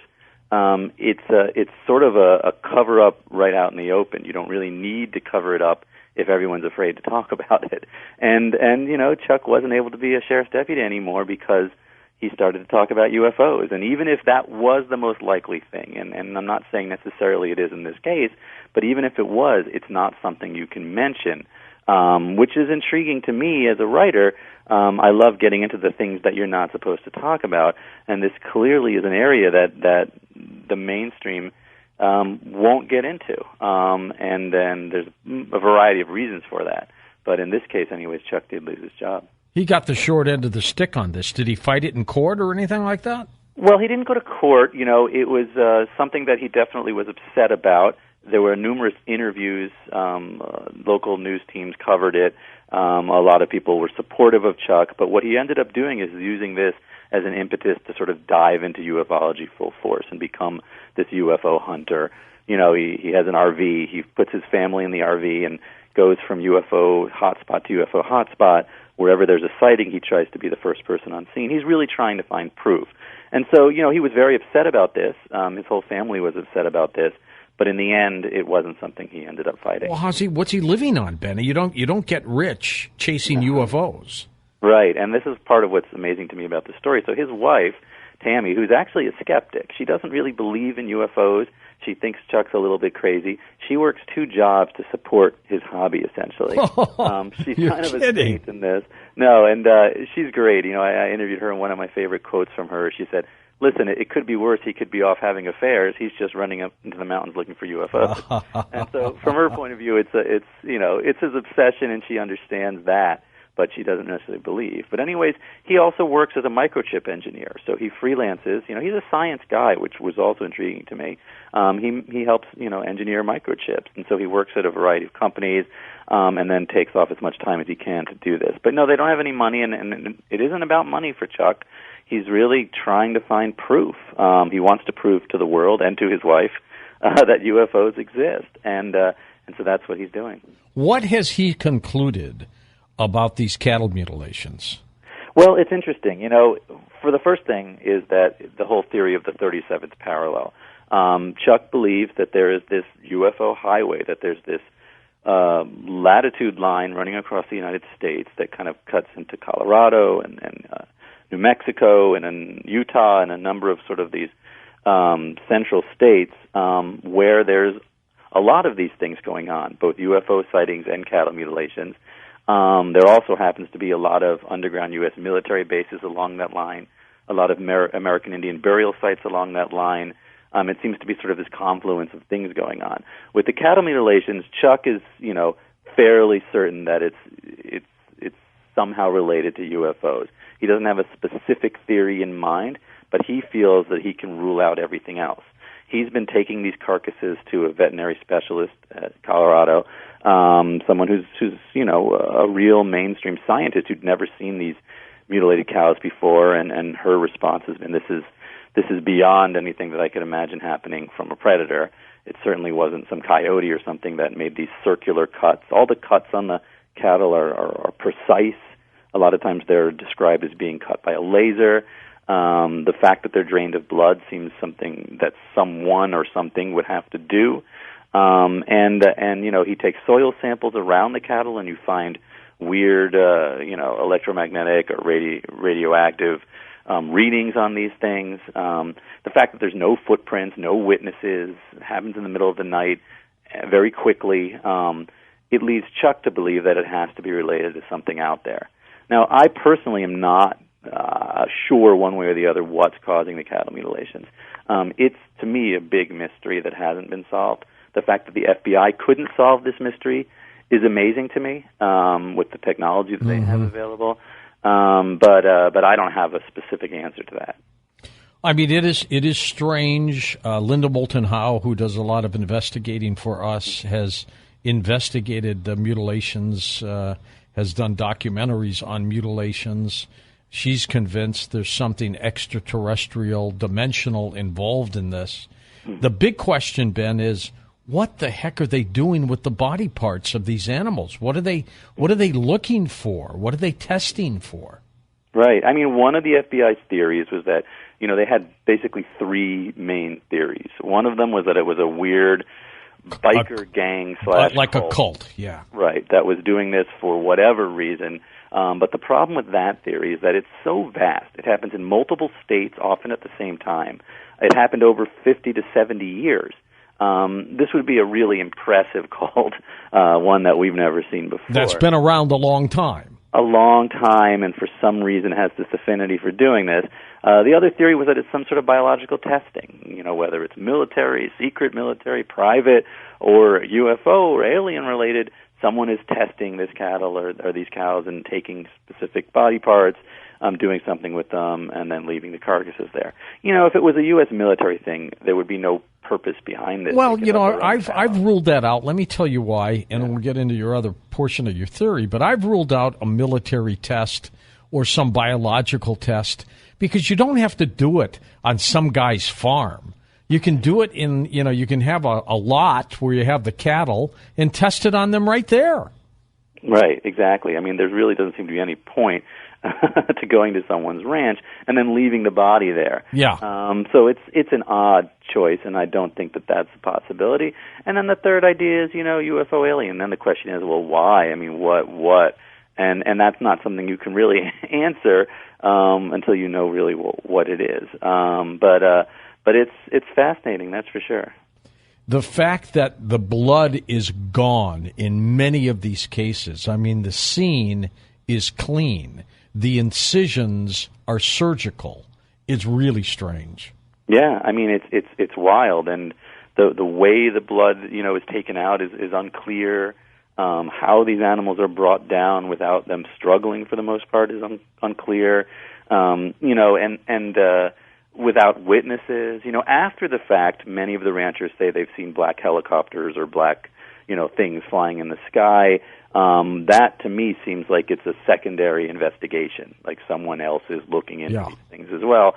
But other than that, you really don't have a lot of witnesses, and that's pretty wild. Now, Chuck's investigation that got him fired on this cattle ranch, there was a dog that was a witness, I guess you would say, that was completely traumatized, will no longer leave the house, had some sort of a mark on it. And there was a third horse that had been with the other two horses that was so traumatized it eventually had to be gotten rid of.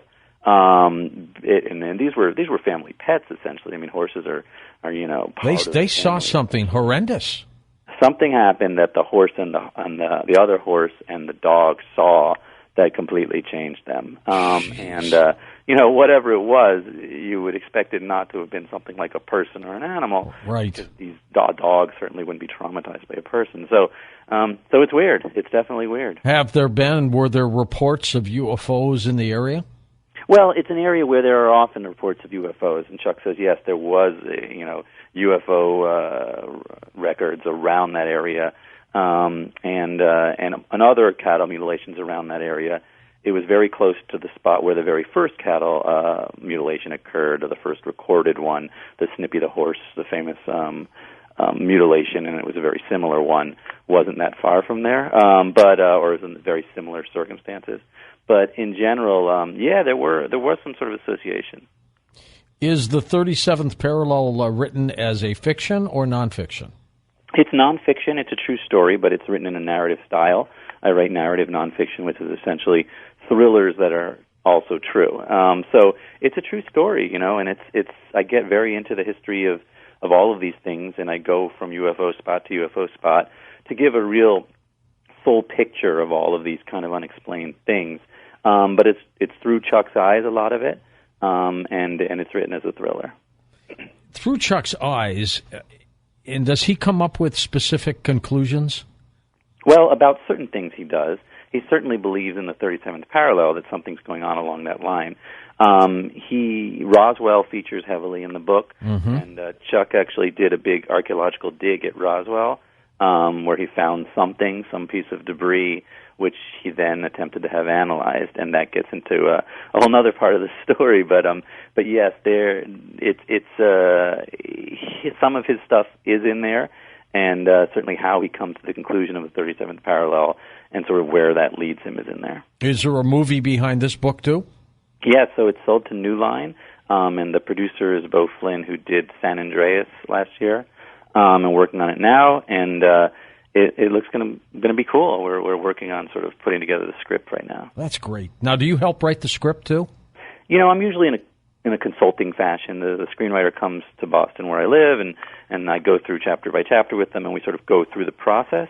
The screenwriter writes it himself, but I'm available sort of to help out a lot. Who could be? Yeah. Who could be starring in it? What types of people? Well, we're looking. I think Robert Downey Jr. is kind of the first choice right now. His people are very into it, and for him to play Chuck would be amazing. So I think that's the goal. That'd be great.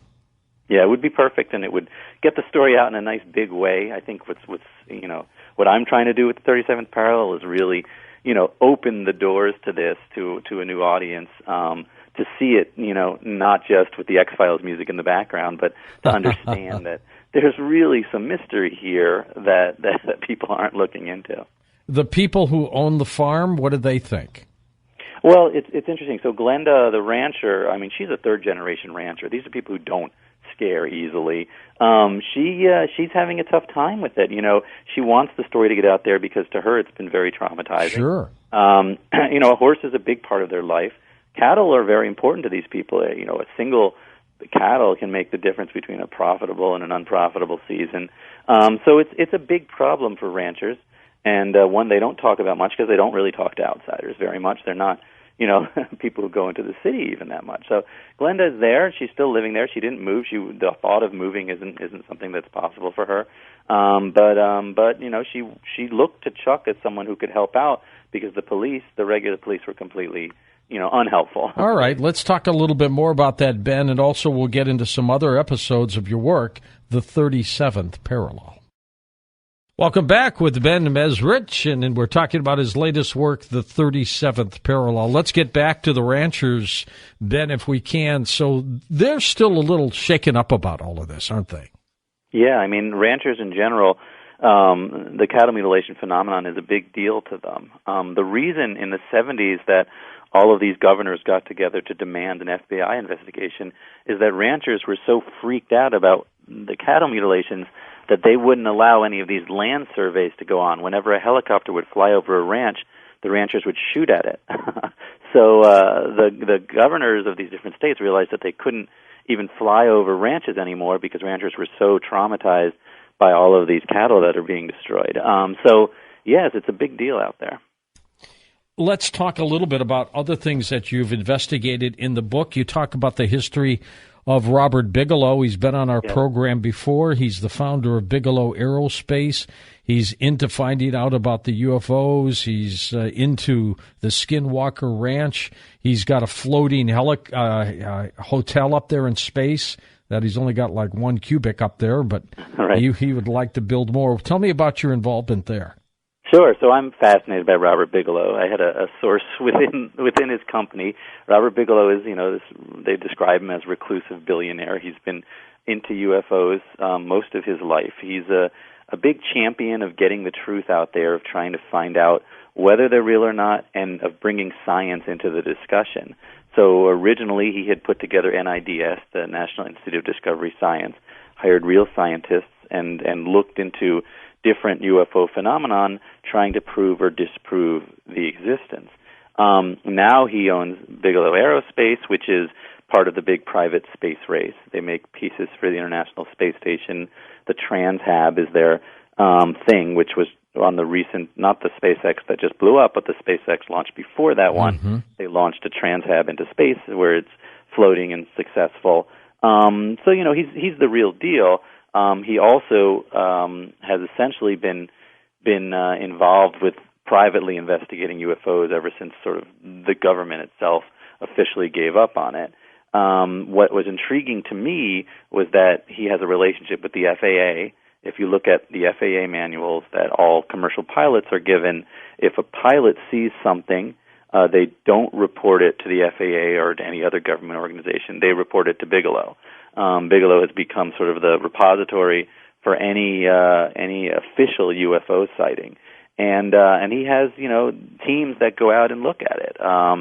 They're well financed. Originally, he had a relationship with MUFON, which I get into heavily in the book. Did he break away from them? He did. So he was sponsoring their STAR Team program, which was their sort of highest level program where people who had some level of expertise were supposed to go looking for things. He was only sponsoring investigations involving some sort of contact with the UFO or UFO-related phenomena. But he decided to break off that relationship because I believe, and what's been reported to me, was that he believed that MUFON wasn't professional enough, that they didn't have the science that he was looking for, and then in the end it wasn't really giving him the answers he wanted. But he was a big sponsor of that for a while. Now, people in the UFO community, from what I understand, there's different theories about Bigelow. Chuck himself has some reservations, whether it's all on the level or whether they're secrets, whether, they've found something, whether they haven't, and these are all sort of something I get into in the book. I think that Bigelow is admirable. I think that he's really, on the one hand, really trying to get to an answer, and I love the idea of taking this a scientific route. It's really all about science.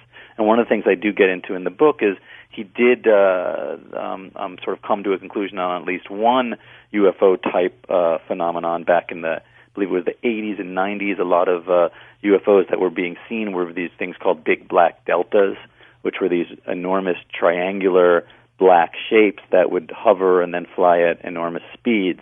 Bigelow's NIDS team managed to figure out, using insides at different military bases, that this was actually a military project, that it was these triangular kinetic blimps that the military was working on that could move very quickly, and he was able to correlate sightings with nearby bases to sort of mathematically prove that that's what that UFO phenomenon was.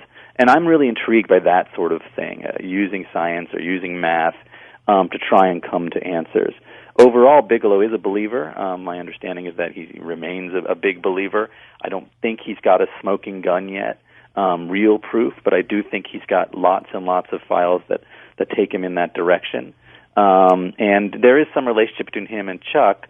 When Chuck Zukowski did an archaeological dig at Roswell and found a little piece of material, he basically put out a press release at Roswell saying, "I've got something that I believe is part of the debris of the crash at Roswell, and will anybody help me analyze it?" The response came from Bigelow's, BASSS, which is their science center, essentially. Some technicians asked for the piece. Chuck sent it to them, and they analyzed it.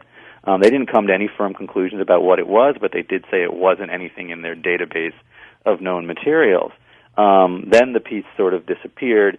Chuck wasn't able to get any more answers from them, and it sort of, became part of what the story is. But I'm fascinated by Bigelow. I'm fascinated by the idea that the FAA outsources its UFO studies. The reason they do this is because if a commercial pilot does tell the FAA that he saw something, he can get fired. And this is all part of that same thing, where if you're in the mainstream and you start talking about UFOs, you're either crazy or you can risk losing your job.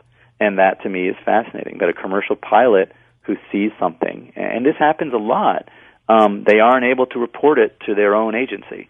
They have to report it to an outside, private company where it's kept secret, where his colleagues won't find out about it, and where they won't risk their careers. Now let's talk about Skinwalker Ranch. Give us a little update on that and Bigelow's involvement with that. Sure. Well, Skinwalker Ranch is this kind of bizarre place. It's a ranch in Utah that has a lot of phenomenon have gone on there, from cattle mutilations to sightings of large, vortexes, to animals that seem to appear and disappear. Skinwalkers are, American Indian mythology, I guess you would say. It's the idea of these creatures, these shapeshifters that usually take animal form, that are sinister in a way, that date back many, many years in the Native American mythology. Skinwalker Ranch had a lot of these sort of sightings, a lot of UFO-type sightings. Bigelow bought it. Bigelow bought the ranch, closed it down, and installed a bunch of scientists in it, who then studied this, these phenomenon. They put up recording devices, a lot of technology. They put together many years' worth of notes on it. A book was published a while back on it. No smoking gun, again, nothing completely conclusive, but they certainly had everything from scorch marks to weird readings to witness accounts to mutilated cattle and that sort of thing. And they did get a lot of that sort of evidence, but nothing clear enough, that you could put out, an earth-shattering type of press release. The idea of sort of privatizing these studies is part of what I get into this book as well. It always seems conspiratorial. If you use your private money to look at something and then don't make it clear to everyone what it is you're doing, there will always be people who think that something nefarious is going on. And I think there are a lot of people in the community that think that Bigelow is involved in nefarious things. I think, what he's doing is very admirable. He's trying to look at this from a scientific perspective, and I think that's fantastic. I think he can't be open about it now because he's got a major aerospace company that right. He's got to be confidential in some cases. And he's part of, he works with NASA, he works with the Defense Department, he works with these people to do his privatization of space. So you can't also be talking about UFOs all the time.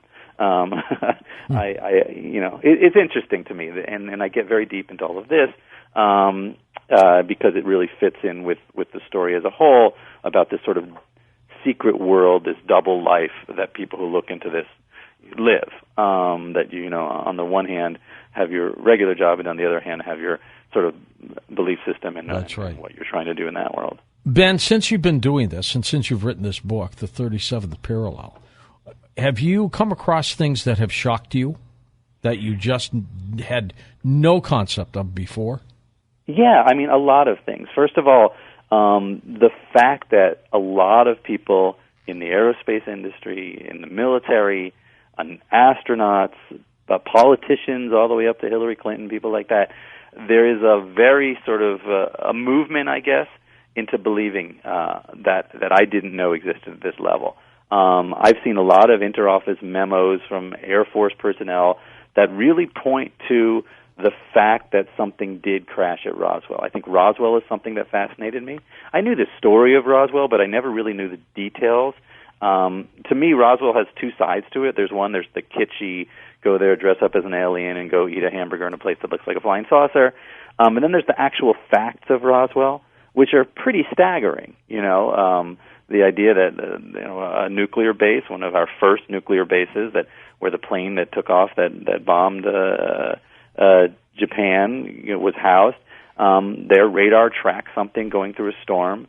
That whatever that was crashed onto a ranch, and the rancher found some weird metallic debris covered in hieroglyphics.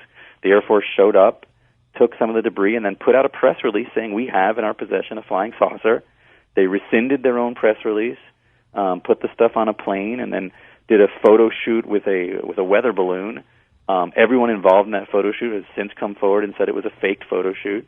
And then that debris ends up at Area 51, where it sits to this day. There are interoffice memos from Air Force personnel talking about the unidentified debris, and this is 75 years later. There's no way anything made by us would still be unidentified. Our technology has moved so far beyond that. So it's intriguing to me, the fact that Hillary Clinton, on Jimmy Kimmel was talking about how one of her first things she wants to do if she gets into office is to get these files released. And when asked if she believes we've ever been visited, her answer was, "I wouldn't be surprised." And this is a person who had access to everything, that one could have access to at that level. Most presidents believe. Nobody knows what Obama believes, but certainly most of the presidents we have believed in UFOs. And that sort of thing very intrigued me a lot. And then we get into the whole Foo Fighter thing of the 40s. I did a bit of research into that, and that's a phenomenon that really intrigued me as well. Well, there's so many things out there, Ben, that are just mind-boggling. I'm not sure most presidents, are informed about what's really going on. What do you think? I agree, and I think that's kind of what Hillary was saying. She has said before, and Bill has said before, that when Bill Clinton was president, he attempted to get to the bottom of this and was unable to. And that, is spectacular when you think about it, that the President of the United States can't necessarily get to these files or can't get them released. If Hillary is still trying to find out what's in these files, and her husband was president, she was, in office, for many years, there's just stuff that they can't get to. And, it makes sense. And I always say this when people ask me about this, not all conspiracies are bad. Often conspiracies are for good reasons. In the book, I get deeply into the Manhattan Project, which was kind of the biggest secret project the government has ever done. The project to build the atomic bomb involved over 100,000 people, of which only 15 knew what they were actually doing. So it was a secret kept on such an enormous scale, but it was done for what was, at the time believed to be a very good reason. And this might be something like that. There might be a very good reason not to release these files. Keeping secrets isn't always bad. Sometimes you do need to keep secrets, and that might be what's going on here. But I do believe there is a secret being kept. There was clearly a cover-up around Roswell, an admitted cover-up at this point, and there have been other cover-ups that have been admitted to as well, and they might be for good reason. But I do think the world has changed a lot. I do think that people are much more accepting of things now, and so secrets that might have made sense in the 60s and 70s may not make sense anymore. Now, the name of the book is called The 37th Parallel, so let's talk about that. Tell us about this UFO highway, and where specifically are we talking about? Sure. The 37th Parallel is a latitude that runs across the United States. It runs along the borders of Colorado, of Utah, of New Mexico. It goes all the way across, all the way to essentially the Pentagon. The Pentagon's on it as well. Many of our bases are on it. You have things like Dulce Mountain on it, which is talked about a lot. You have the Taos Hum on it. You have numerous other of these places on it. Most of these cattle and animal mutilations occur on it. A lot of different sightings. And in the book I go through many, many of them that are on this list. It appears to be between the 38th and the 36th is the way Chuck looks at it. And it's not that there's a specific highway necessarily, but there seems to be this correlation that runs along the center of the country, and it appears that the U.S. military has built bases along the same line. Now, there can be numerous reasons for this. One of them that Chuck thinks about is a possible underground cavern system that already existed, which is the military often uses already existing underground caverns to then extend down into. And that's one possibility. Chuck, I think, thinks that there's some sort of chemical or water-type reason why this might be attractive for whatever purpose it has. I'm not sure about any of this. I just find it very intriguing that there's this correlation, essentially, or this confluence of events happening on this one line. And this is kind of what guides Chuck in his research, and this is where he's looking. Whether they're really connected or not is something one has to sort of decide for themselves as they look into it. Do you think governments are aware of what these UFOs might be doing? I mean, that's a great question, and that gets back to this idea of what is the secret and why is it being kept. Right. I think there's two possible answers. One of them is they have no idea what this is, that something crashed, say at Roswell. They found all this debris. They have no idea what it was. And to this day, they don't know. And that means they'll keep it a secret because they don't want to just throw it out there. And that goes back to the whole Condon study. Back in the 60s, the government, commissioned a study into UFOs. One of the things they studied was what would be the nation's response if we announced tomorrow that a UFO had landed. And the conclusions of the study was that it would be complete chaos, that people would stop going to work, that people, religions would fail, that it would be this big mess. And that was one reason why originally they wanted to keep this stuff secret. Well, I think they also tested and looked at War of the Worlds, right, and realized the kind of panic that could occur. Exactly. And then that was, if something just suddenly got on the radio and said, hey, they're coming, yes, people would completely panic. I think things have changed a lot since then. I think, today we've been besieged by so much from Hollywood, by so much bizarre news on almost a daily basis, that people would be much more accepting of it. I think it's intriguing now that, for instance, most people believe in life on other planets. This was something 20 years ago that most people did not believe. And that is a big change. People, now know that there are many Earth-like planets out there. We know it's just a matter of time before we find life somewhere else. And I think that change will occur in UFO studies as well. I think, right now, or 20 years ago especially, people would say there's no way a UFO could have gotten here, for instance. Now we know that's not true. Right. Our own technology is reaching the point where we can reach some of these stars where they have. Well, and they've learned how to bend space and time. That's something they're absolutely working on, exactly. Yeah. And even with our current technology, we can reach Proxima Centauri in 40 years. If that's possible, then of course someone could get here. And assumedly, much older stars will have much older civilizations, which would have much higher levels of technology. So the idea that a probe of some sort reached here is not, it's not far-fetched at all. 20 years ago, it was considered far-fetched. Exactly. Ben, we're going to come back and take calls next hour. Plus, what we'll do is open up the phone lines and chat with you about two of your other successful books that were turned into movies, Bringing Down the House. Take your questions about that, how some 6 MIT students took Vegas for millions, and also The Accidental Billionaires, the founding of Facebook. We'll take your calls on that, too. And our special guest, Ben Mezrich, we're talking about all his works now, the 37th Parallel, about the UFO highway, and how about the other 2 successful books, Bringing Down the House, an incredible story about Las Vegas, and then, of course, the founding of Facebook, the Accidental Billionaires. We'll chat with him about those 2 stories as well, and your calls next on Coast to Coast AM. And welcome back to Coast, Ben Mezrich with us. Ben, before we take calls, let's get into your other 2 incredible books that were turned into movies. They were just fantastic. The inside story of 6 MIT students who took down Vegas for millions. How did you get that information? Yeah, it's funny. I basically met those guys at a bar. I was a fiction writer at the time, and there was this group of college kids who hung out in this local college bar in Boston. And they were, geeky math science guys, but they had tons of money, and it was all in $100 bills. And the thing is, in Boston, you never see $100 bills.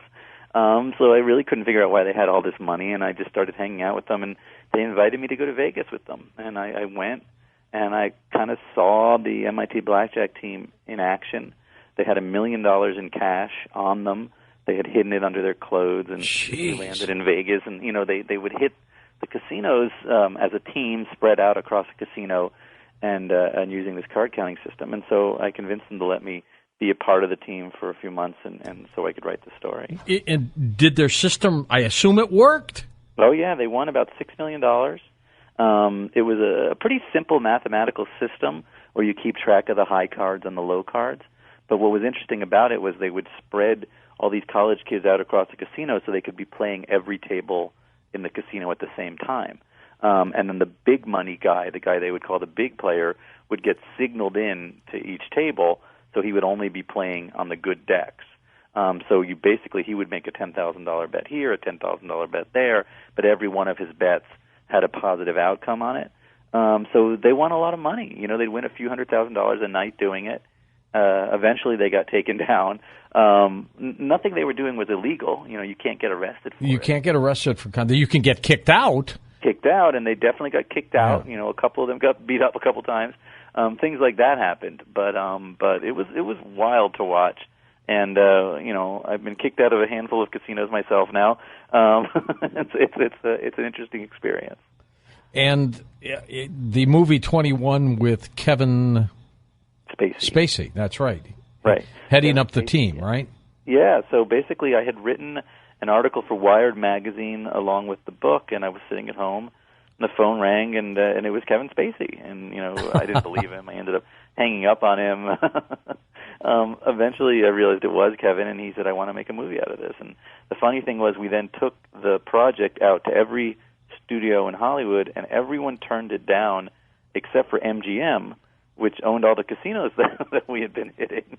They wanted to make their money back, so it ended up being an MGM movie, Sony MGM. But they got their money back that way. Yeah, Kevin was great. Lawrence Fishburne was in it. Kate Bosworth. It was a That's great super. Now, the story about Facebook, the accidental billionaires, that must have been intriguing for you. I mean, that was wild. It ended up being a very, very good, very big movie. Really, it started with an email, a 2 a.m. email. A Harvard student emailed me because he had seen 21, he had read Breaking Down the House about the MIT kids, and he emailed me and said, my best friend co-founded Facebook and no one's ever heard of him. And I ended up going out for a drink, and it was Eduardo from the movie. And Eduardo Savern, he'd been partners with Zuckerberg and been kind of kicked out of the company, and he was angry, and he wanted to tell his story. So I wrote a book proposal. Did he make any money on the eventual public sale of stock with Facebook or anything? Well, they settled with him for $5 billion. Oh, wow. So he made a lot of money. He did very well, but really because of the book, they were trying to stop the book with the settlement agreement. So they basically did a settlement with him, and the first thing it says in the settlement agreement is you may no longer speak to Ben Mesrick. Because they were trying to cut off. Wow! I guess he had to honor that if he signed it, right? He honored it. He disappeared. He sent a legal restraining order to me. He moved to Singapore. He broke up with the girl he was dating because she was my wife's best friend. Oh, you're kidding! He didn't have any contact with me. And wow! He didn't even say, "Hey, sorry, I got to go." Oh, listen, for $5 billion, I understand. Had they come up to you, Ben, and said, "Don't do the book. Don't do the book. Here's $5 billion." Would you have taken it? I would have taken a lot less than that. That sort of thing doesn't really happen, but it is intriguing to think that they could have stopped the book a lot easier. And these guys, if memory serves me, they just blew past MySpace. I mean, Facebook wasn't even around. MySpace was it. And they just came blowing in. What happened? How did it work? Yeah, it was a matter of weeks, really. So Zuckerberg, wrote the site in 2 weeks, basically. It spread first around Harvard. They did a very intelligent thing where they essentially made it you couldn't join it. Only people at Harvard could join. Then it went from Ivy League school to Ivy League school.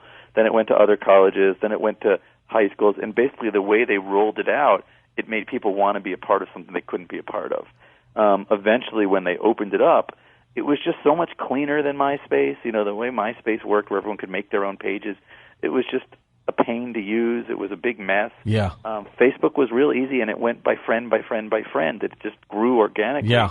It happened so fast, though. I mean, they went from thousands to millions to billions in a matter of months. When did they start monetizing it? Well, that's the thing. Mark never cared about money, and he still doesn't really care about money, even though he's one of the richest people in the world. It was never about money. In fact, Eduardo always wanted to try and sell ads and things like that, and Mark was always like, "Don't worry about we're not about money. It's not about money." They didn't really start monetizing it until it already had hundreds of millions of users, and now it makes tons of money. But it was never money. It was never part of the equation. And I really still don't get how they make money, because I don't know anybody who's bought a product because they were on Facebook. I mean, it's crazy, but they make a ton of money. I guess it's impressions. It's all these ads. It's ads. It's all ad-based as of now, and it's not a lot of money, but it's so many users that it doesn't take very much to reach a large number. And they reach a lot of people. They really do. I mean, just brilliant. Most of the world. Are there other people out there working on things that are going to blow our minds? I mean, I get calls all the time from people who are working on something pretty spectacular. My next book is essentially about the world of genetics. I'm writing a book called Woolly, about the de-extinction of the woolly mammoth. This is a Harvard lab, it's a true story. A guy named George Church, who's one of the most brilliant men alive, his team is making a woolly mammoth. And they're going to build a herd of them and then repopulate the Siberian tundra with extinct woolly mammoths. And it's this explosion in genetics that I think is really the next big thing where people are going to make fortunes. The world is changing dramatically. Robots, too, are going to be huge. I mean, robots are big and scary, and there's lots of sort of both positive and negative stories about that. Things happen so fast in science. You know, it's one day it's Facebook, and the next day, you know, it's artificial intelligence or genetic, engineering or whatever it is, and it's hard to keep up. I mean, I won't be surprised to see some guy take a robot woman out to dinner. It'll happen sooner than we think. I think it already happens in Japan to some degree. Low check. You won't have to pay for the other half. That's right. She won't eat. Right. It's perfect. It's perfect, right. That's going to happen, though. It's already happening, isn't it? Yeah, I mean, there's stuff going on in robotics that is quite impressive. I mean, you see some of these advances that they're almost human-like, and that happens usually in Japan more than here. Here, it's more utilitarian. It's more about assembly lines and robots that work like that. And in Japan, it's more of this person-based thing. Companions and pets. Exactly. But it's just it's interesting. Yeah. Let's go to the phones. Mike in West Palm Beach, Florida, to get us started. Hey, Mike, welcome to the program. Michael, you with us? He's not there, I don't think. Nope. Let's go to Tom in Riverside, California, though. Go ahead, Tom. Oh, George. Hey, we got you. Go ahead. Okay, Ben, I'd like to ask you about this highway. Is crop circles involved in that? Crop circles. Any crop circles involved in any of the stories you've covered? Yeah, I think that Chuck does go into. I don't go into it in the book. I think Chuck himself has gotten a little bit into the crop circle thing. I didn't get into crop circles at all. I don't know anything about it. I tried to stay in the realm of what Chuck was looking at, mostly UFO sightings and mostly cattle mutilations. I don't know a lot about the crop circle phenomenon.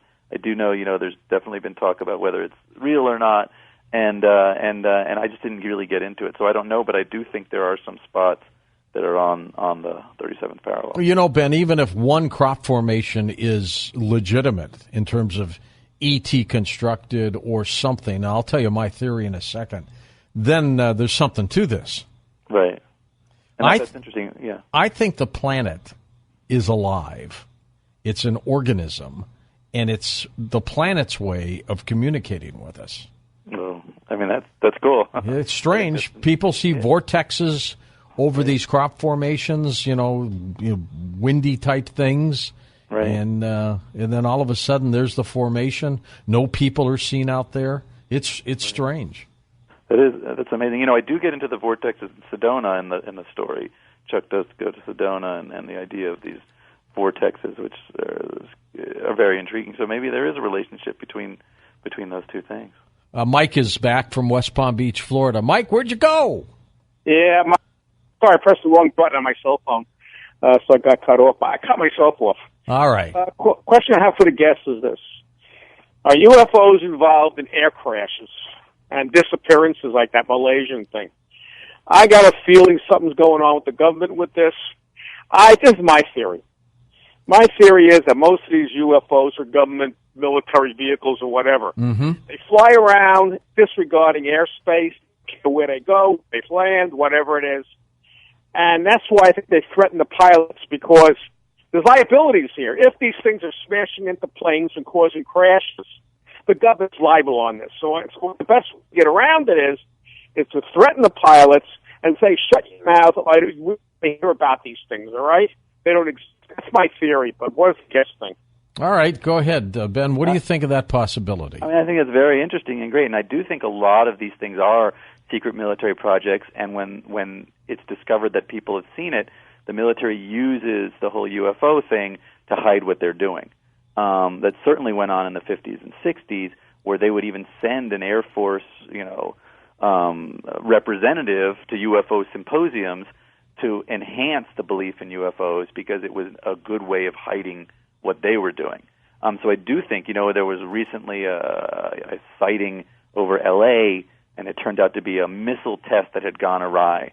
And so, yes, I do think that happens a lot, and I wouldn't be surprised if there have been numbers of crashes that were related to black ops projects or secret military developments. I mean, the development of the stealth bomber was something that took many years, involved flying a plane that other planes couldn't see, and I'm sure they tested it in regular airspace. Oh, and people saw them, and they looked like UFOs. Exactly. And so I do think a large portion of these things, and that's what Bigelow himself finds in the book, one of these things, a large portion of them are test projects. But like you're saying with crop circles, it only takes one. That's all it takes. Tens of thousands of them, if one of them is real, that's all it really needs. Yeah. What do you think of the incredible abduction cases from people who claim to be abducted? Yeah, I mean, that's a real phenomenon. I did not get into it in this book because it's something that could be a whole book in itself and has been. It's something that's pretty spectacular. And what gets me and what's intriguing to me and is also related to this book is the idea that when people have these experiences, they're truly traumatized by them. It's not faked. You know, these people aren't making stories up. To them, at least, it's true. And so it gets you into sort of what is true and what isn't true. I think there is something to that. I don't know about the vast majority of them, but I do think that there's been enough of these abduction cases that there's something going on. But I really don't know enough about it to get into it. Joe is in Virginia, first-time caller. Welcome to the show, Joe. Hi, gentlemen. How y'all doing tonight? Good, Joe. Thank you. Good. Just a general question. I've had an experience myself, but I didn't know if either one of you gentlemen had heard of a UFO that would be like bright as the brightest thing you can think of, but octagonal shape, like a stop sign, but with more size. And in the middle, it would pulsate gray, and you would see gray in the center, gray in a line, and then it'd get bigger, gray in a line, it would pulsate throughout the actual thing. But have you ever heard of anything like that? I have not heard of that, Joe. What I have heard in the case of Fatima in Portugal, where hundreds and hundreds of thousands of witnesses saw what they thought was the sun coming down. Now, we know that's not possible. It would have burned everybody up if that had happened. I think what they saw was a UFO that was in that vicinity. Maybe they had landed. Maybe the occupants they thought was the Blessed Virgin Mary. Who knows? But I think they saw a silvery disc come down, and they confused that for the sun. That's about all I know on something like that, Ben. Yeah, I mean, I don't have a specific story relating to that.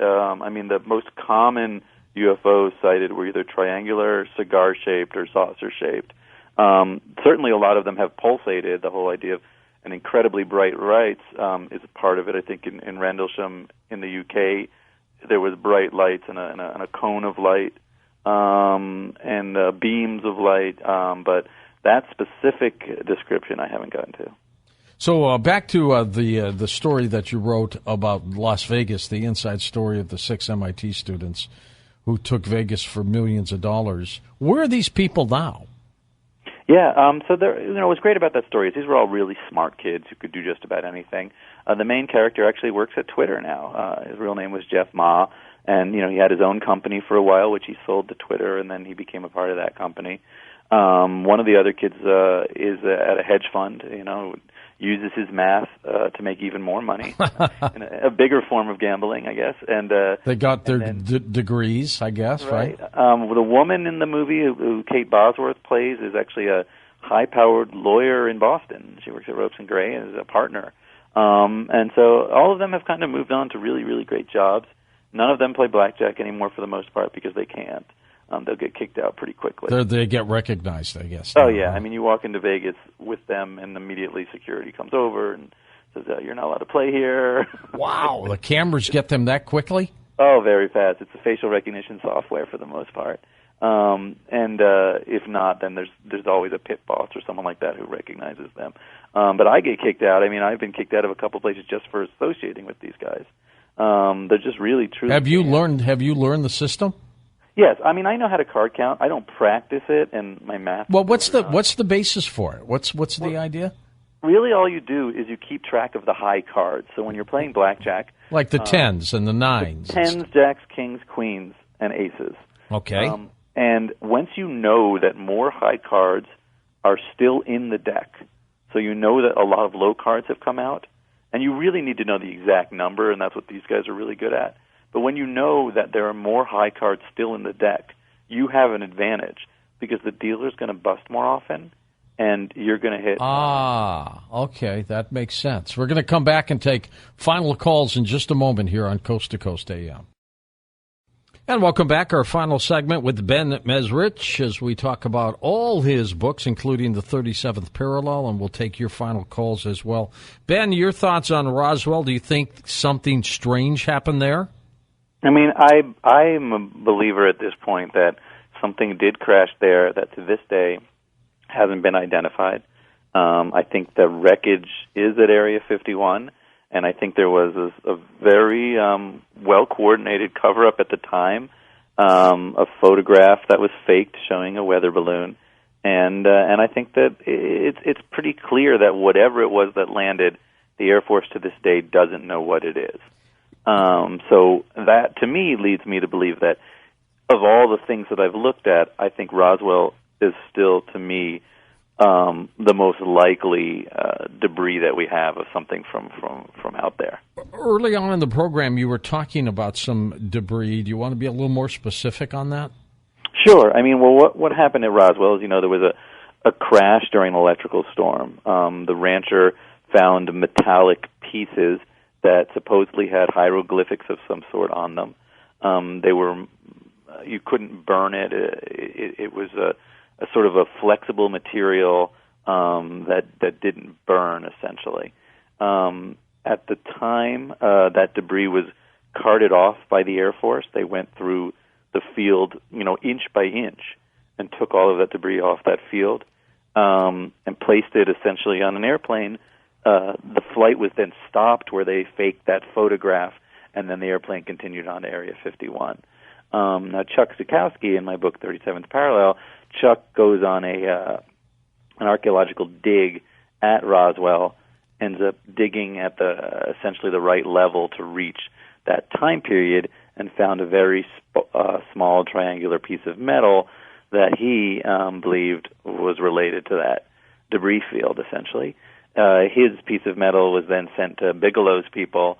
Bigelow's scientists looked at it, did analysis on it, and came to the conclusion that it was made of numerous materials that are found both here and in space, but it didn't match anything they had in their database, which isn't to say it was necessarily extraterrestrial, but it was simply to say that it wasn't, a piece of duct tape or something like that. It was intriguing, and it relates back to the Roswell story of 1947.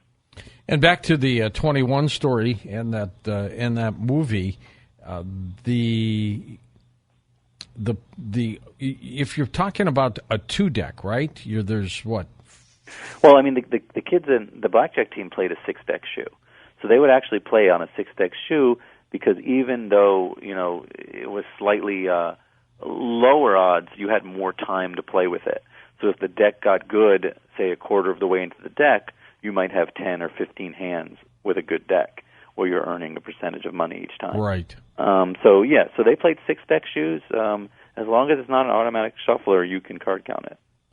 The cutting of the deck, where you put the card in the middle, right? What do they do that for? Yeah, so cutting is a really interesting advanced technique, it's called, where essentially, after the blackjack dealer shuffles up, they roll the deck into a line, essentially, and they offer the cut card to one of the players. If you're sitting in the seat to the dealer's left, you can actually see the bottom card on that deck. When you're handed the cut card, you cut to exactly 100 cards from the bottom of the deck. And I know that sounds really hard, but if you practiced it 4 hours a day for a month, you'd be able to do it. The dealer then moves the front of the deck to the back, and now you know that the 101st card is that card that you saw. If that card happens to be an ace, which happens a couple times an hour, you now know where an ace is. So all you do is you play down the deck. You and your team takes over the table, and you count down 100 cards until you have the ace lined up, and then you bet $10,000. God. When you get an ace, you're going to win most of the time, 70% of the time.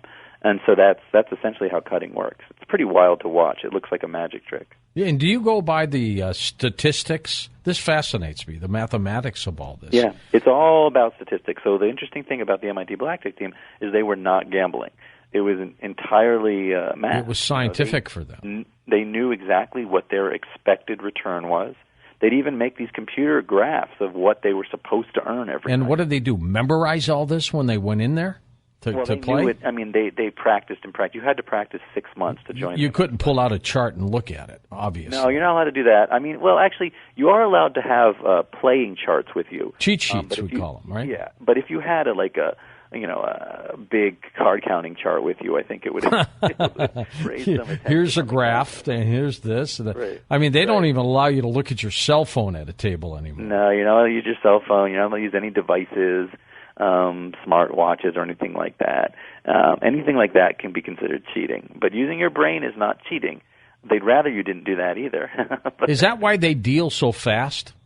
So you can't keep up with it? Basically, most of it is really just to get as many hands as possible. The casino has such an edge over the average player that their whole goal is just to play. Hey, Vegas was not built by winners. No, it's all about everyone who walks in there has an expected loss. Back when I wrote the book, the expected loss of an average traveler to Vegas was $300 a night. So basically, that's what they could expect from every person who walked into a casino. Wow! And it's all math from their side and from the kids' side. To the phones we go. Cody is in Corona, California. Cody, you're up with us. Go ahead. Yes, I wanted to bring up a guy named Phil Schneider. Supposedly, his dad worked with his dad was actually the person that took care of the alien that crash landed in Roswell. And Phil Schneider is dead now, sadly. Wrote some great stories. So you have heard of him? Yes, I have. Yeah, absolutely. And you have too, Ben. Absolutely. And one of the characters in the book is the mortician who gave the coffins over to them to use. At Roswell. Right. So that's part of the story. His last name, I think, was Dennis. Right. And Chuck becomes good friends with him. Is he still alive, the old guy? He passed away as well. He just died. Or they're all dying now. Yep.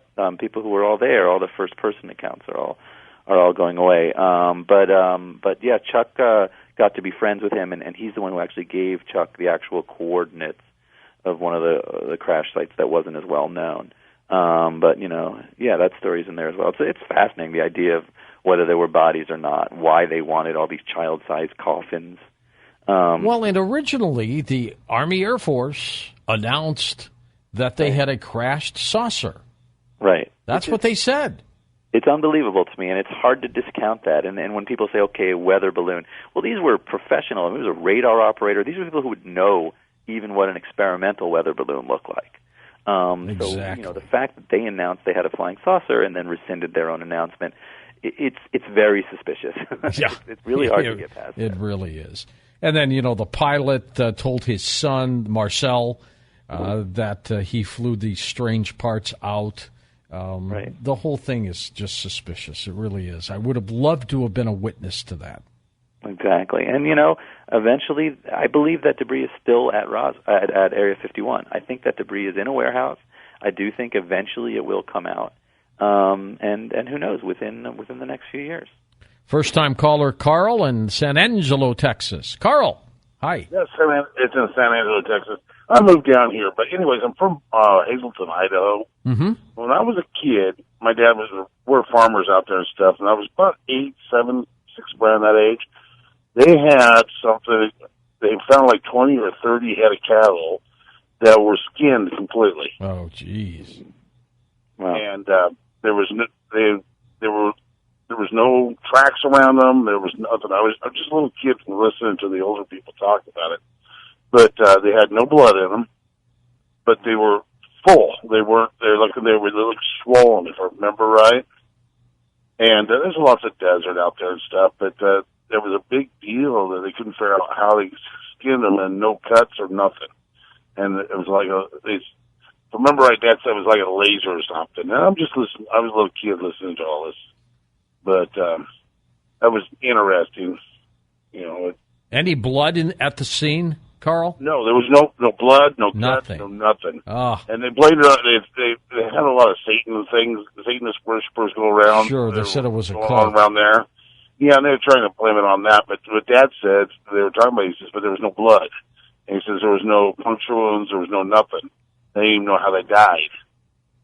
That's unusual, too. I had a case, Carl, and Ben, a friend of mine, was a reporter for a local St. Louis television station, and he was assigned to go out to a place, I think it was Elmore, Missouri, and he covered a story of there was a dead cow in the middle of a ring, and the other cows were walking around it in a circle.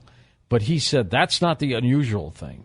He said the unusual thing is on the side of a tree, there were 1 million dead flies cooked into the tree, just burned right in. Now, how does that happen?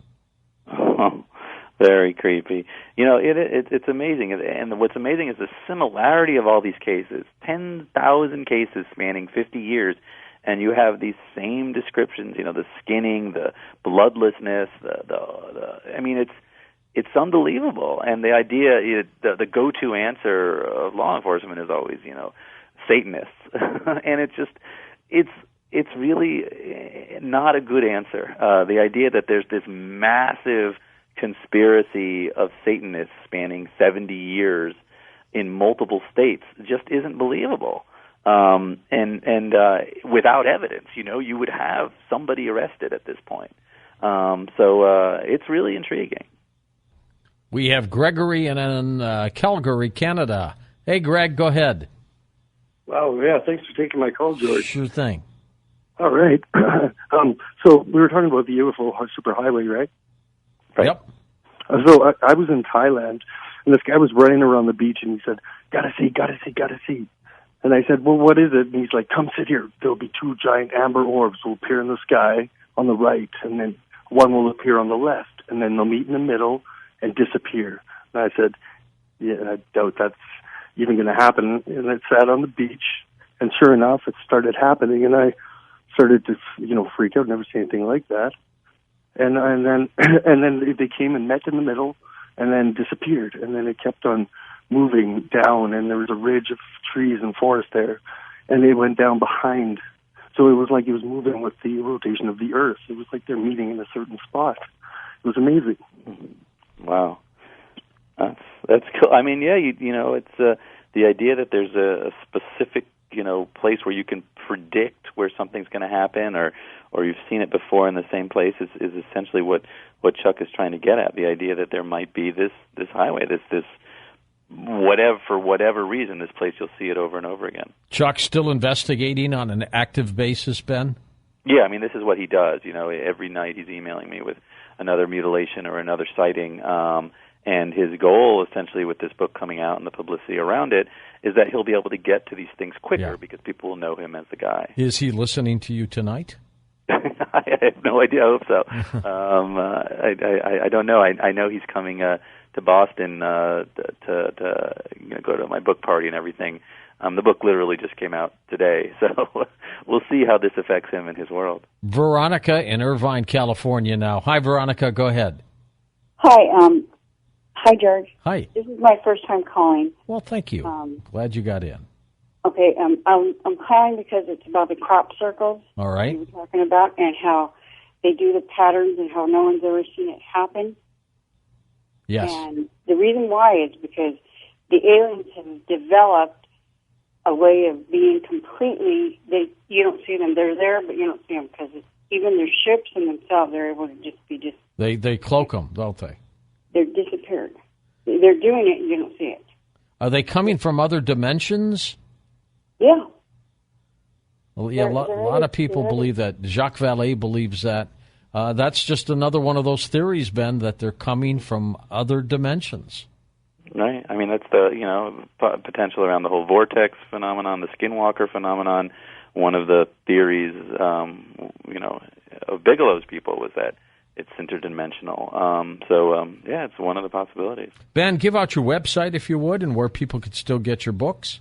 Sure. So benmesrick.com, just my name. The 37th Parallel should be in every airport and every bookstore today, tomorrow, and it's on Amazon and anywhere you want to buy it. And I'm on Twitter at Ben Mesrick and Facebook at Ben Mesrick. So I hope to hear from people. When you go to the movies and watch your book turned into a movie, what's it feel like for you? I mean, the first time I watched 21, I remember I was sitting next to Lawrence Fishburne in a studio on the Sony lot, and it was just one of those weird, ridiculous experiences in your life. It's awesome, you know. You live with the story for so long when you're writing it. Then when you see it on the big screen, it's hard to describe. It's an amazing experience. With the two movies, you're happy with the way they presented the book? Well, I mean, The Social Network was just an amazing movie. It had David Fincher and Aaron Sorkin, and really, it was just one of the best movies I'd seen in a long time, and really well done. And 21 was just so much fun. You know, it was aimed at Spacey made it fun too. Yeah, and it was aimed at the kid who just turned 21, who was on his way to Vegas for the first time. And I think it really captured that spirit. So both were great. I've been very lucky. All right, my friend. Thank you, Ben, for being on the program. We always look forward to having you on, so can't wait for your next story, your next book. For Nathan Staton, Dan Galante, Tom Danheiser, Lisa Lyon, Lex Lonehood, Sean Ladessor, Stephanie Smith, Chris Borles, and George Knapp. I'm George Norrie, somewhere out there on Coast to Coast AM. We'll see you on our next edition. Until then, be safe, everyone.